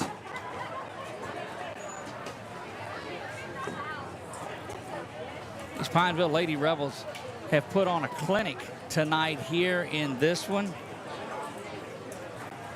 We'll Billy, give us a little recap on this. Absolutely. Ken, defense shows first early on in the game here for both sides. Great play in that first inning to keep runs off the board for Tioga's defense to keep Pineville off the board. 2-run shot in the second inning for Pineville. Chips away. Again, another 2-run bomb, 4-0 going all the way into the 6th inning. And then just small ball took over for Pineville. Right. Bunting, moving, steals. Just everything was so good. Ended up scoring 4 or 5 runs here, then chipped away 3 more runs, and then finally finishing it off here with 13 runs total in this ball game. And it was started off by the home runs, but it completely finished by small ball. Well, and it's kind of reversal of it. I mean, they're going away. You hit the 2 big home runs, and then just a mid-game chess match move for her to start going small ball and doing that, and it caught Tioga completely back on their heels. Absolutely, and I think Tioga's mentality has been all year. You know, they live by that long ball, and they've been very good with it. They're one of the best offensive teams in the entire state of Louisiana. Tonight, it seemed like Tioga was over too much, trying to make too much happen. And when you've got a little slower pitcher that you don't normally see, you start putting a lot of weight on that front foot, that lead foot, and that's where you start reaching out there and you start putting stuff, swinging at stuff that you really shouldn't be swinging at, not patient enough, and you start popping up to the infield and the shallow right field, which is what we saw all night long. And as much as you prepare for it, and he said, and Coach Wood had said they worked on it a couple of days, you get in here and that ball's just coming up there, you want to kill it. Absolutely. You want to crush it, and you forget everything, and then it's a pop fly. How many pop flies were caught by Heron? At least 5 going on to that. 4 of them ended innings. Yeah, and it's just an absolute clinic, and I know I've said that a couple of times tonight, just from top to bottom by this Pineville Lady Rebels team of, I guarantee you, and I know Coach Allison Fry very well, she's got everything wrote down, her game plan on what she wants to do. We checked off every box on that game plan tonight. In the pregame work that I did with her and talking to her, I mean, you saw what it was that she wanted to do in this, and she did that. And now the veteran coach is heading back down to Sulphur and Fresh, awaiting the winner, and it may be decided of St. Joe's and John Curtis. We saw that St. Joe's team get beat by Tioga 10-0 on a brilliant game. Brilliant game. Just an absolute honor it has been to call this. And going over to the Tioga side, it's these seniors finishing their career here at home, and such a great program here at Tioga, and they'll be right back in the thick of it next year again, this Tioga team. And it's just an absolute honor to watch Coach Woodard and his staff teach these young ladies to be great softball players and great human beings. Sad to let it end here at home, but it happens. This is what happens. For years, if Tioga made it to this far, it was man, you'd freak out and excited. Now the expectations, because of Coach Woodard, are so high. And you see, Chuck, you go around, and these young ladies sitting at the 3 seed said, you know what, and they're getting ready for Sulphur. Absolutely. Yes, because they are. that's where Coach Woodard has brought them. Yeah, I mean, you know, they've done a lot to prepare. Yes, I'm taking this. Yeah. As we get ready for Coach Allison Fry here to come talk to us here at 446 Sports. We'll get that over. And if we can, we'll visit with Adeline Birch also on there, and what a game that it is. Yeah, you can holler at her, and we'll getting things set up. Look, the emotion that's out here. Look, you can bring them all out here, Coach. Yeah, I don't care. Bring them all out here. Yeah, they can all come out here. Look, this is, Coach, first and foremost, on there. Can you hear us okay? I can hear you. First and foremost, we'll get into the details, but congratulations. You look, Thank girls, you, y'all thank get on in here. Hey, you deserve it. You deserve it. So you and I talked a couple of times this week, and you told me about a game plan that you had. And Billy said it when we went off there. You had to have checked every single box. Yeah, I think so. Yeah, we started strong, and every inning we were saying 0-0 ball game. Got to keep pushing. We've been on both ends of ball games that have been high, low, and we know that you've got to keep playing every inning like it's the first. One of the things that we talked about too is it doesn't matter what kind of game plan you have. If this band, the Lady Rebels, doesn't come out here and execute it, it's not 13-0. But every one of them did every job they were supposed to tonight. Yeah, no doubt. They bought into everything throughout the year. We haven't had the easiest year. We've had to make a lot of adjustments, but they've continued to fight every single game till the 7th inning, and that's something that I never have any doubt about. Well, absolutely, Coach. Of course, you know I know each other for a little while, and you know how much respect I have for you. You are a phenomenal coach. The game plan that you drew up tonight, and of course, all year long, of course, even before the game, I was telling you, look, they're going to small ball you when they need to. They can hit it when they can. You came out here, and the first inning, Tioga's defense comes and make a heck of a play to keep you off the board. Then the two-run homer. And then you meticulously just started bunting, small ball, and they couldn't make up for it. Just every part of the game tonight executed, and it goes over to everybody who's done their part. But Miss Birch, where's she at? Where's she at? My goodness. You are fun. You did everything right tonight. And look, and don't go anywhere, Coach, too, but we talked about it, and we looked around, and the hardest thing tonight was to pick our Quibidos player of the game. But when you come in and pitch lights out like you did, and we even joked because the lights were down for a long time, I said, look, Birch isn't the only one with the lights out here, but you did phenomenal. You got stronger as you went along. Take me through that. Well, I think a lot of it has to do with these ladies right here. Right. Look at the leader right there. I hear you. They are the best team I could ever ask for. And the reason why we did so good today is because we had no errors that game. And that is them. We talked about that too. And so early, and Coach Fry told me this as well, the ERA a little higher at the season, but in the month of April, it's down, I think, below 1.6 in the month of April. But you lowered it again tonight. What's changed? I don't know. Just keep doing Hard work. Look, you turn around. That's what does it right there. Look, Heron over here in right field ended the inning 4 times with an out on there too. Yeah. Did a great job with it too. When the play was up, when Brown was up too, and you got your outfield in, the ball is hit right where they're at. Pretty good job of scouting out there, Coach. Did you watch a lot of broadcasts? Oh, yeah. Gosh, dog. We all did. We're never going to get to do a Primal game, are we? Gummit. Look, you've got so much talent on this team, but you've got a lot of young talent as well, and that just bodes well. Of course, these seniors. Where's Margaret at? Margaret. There she is. Hey, it's got to be a great feeling your senior year coming in here, and you got a lot of young kids you get to mentor for this, but getting to go back to Frash, getting to go back, because y'all had the great run a couple of years ago where I thought y'all should have had it, and just coming in here and just being so young and so good and did no mistakes. You said it right. Absolutely no, and I made that comment during the broadcast. No errors tonight by the Pineville team. Absolutely just not make mistakes. I was bragging on Sakura and Burns on that left side tonight, doing such a great job. No Where's mistakes. Burns at? Where's she at? Burns here, Sakura right there. Look, the infield work, and look, we talked more about your daddy and your grandpa in this game than we did anybody. So I coached your dad and I played for your grandpa. So that's where that story's at. But ladies, congratulations. You did a fantastic job. Coach, how long do you give them before they start working on the winner of St. Joe's and John Curtis tonight? Here. Yeah, give her the. We'll have the whole night. You'll have at least, look, so from 446 Sports, congratulations from the city of Pineville. Y'all made us all Pineville proud. Way to go. It's been an absolute pleasure watching this game tonight and calling this ball game. You guys were absolutely lights out, and I hope you go all the way and take state. Adeline, our Quibidos player of the game tonight. We'll work on our Southern Air cool plays because there were a bunch of them. Well done. We'll see you in Frash. Thank you, ladies. Coach, thank you very much. Appreciate you. Head coach Allison Fry victorious in a 13-0 win. The ladies are going off, and now they're trying to grab them and send them different places. So yeah, we showed now you got Lamar, Mary Margaret, and then 1T photography. 446 gets it first, buddy. You can have them all there.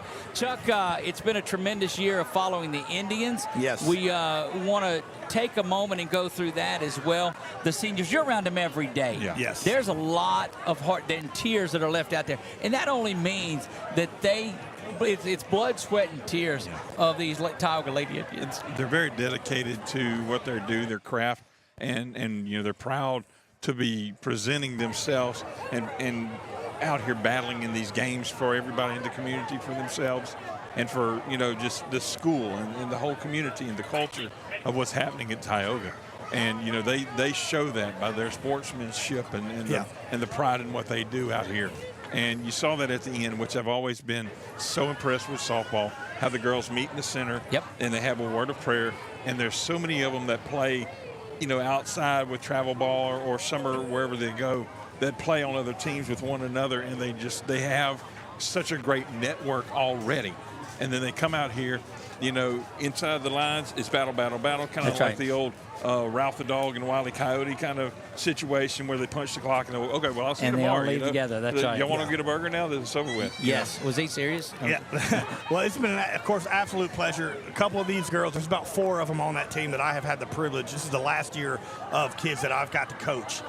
Is this senior class, of course, Christina Lambert, Zoe Rollins, and them, and it's Kuti. It's just been an absolute pleasure to watch these young ladies grow up. Unfortunately, it does happen where you lose that last game and your career is over here at Tioga, but it has been a privilege and just a pleasure to watch these young ladies grow up from 5 years old and to the young ladies that they are now. I hate that there has to be a loser in this situation, but that is the game of sports, any type of thing. They deserve all the accolades that they've got. The number 3 seed, they earned every spot, ounce of it. Every ounce. They just had a bad game at a wrong time and a great performance by an opponent, and that's how it works. But it does not diminish anything that they've done all season long and what they're going to continue to do here at Tioga High School. Congratulations to Adeline Birch. She is our Quivotos player of the game. Had 108 pitches, had 6 strikeouts on the night, a lot of fly ball outs, and this defense, you wish you could give it to the whole team, but they don't do that. There's no participation ribbons out here. They all deserve it. And there's going to be some Southern Air cool plays of the game tonight out of this, and we'll have a little recap out of all of this, but it was more intense of a night for the first 5 innings than I'd seen out here in a long, long time. Agreed. And this is what is right about the split and the select and the non-select and all of that. This got it right tonight. This was the absolute Tioga, best Pineville, matchup. all in here together. This is what you wanted for a trip to go down to Sulphur. Would you love to have this as your title game? Selfishly, yes. You would. But you didn't want to take it away because all of these people wouldn't have been there. Right. You'd have taken it and stolen this game away from those folks. And so this was great for the community between Pineville, Ball, Tioga. Absolutely. Oh, absolutely it was, and quite honestly, I think 446 Sports should be covering the title games.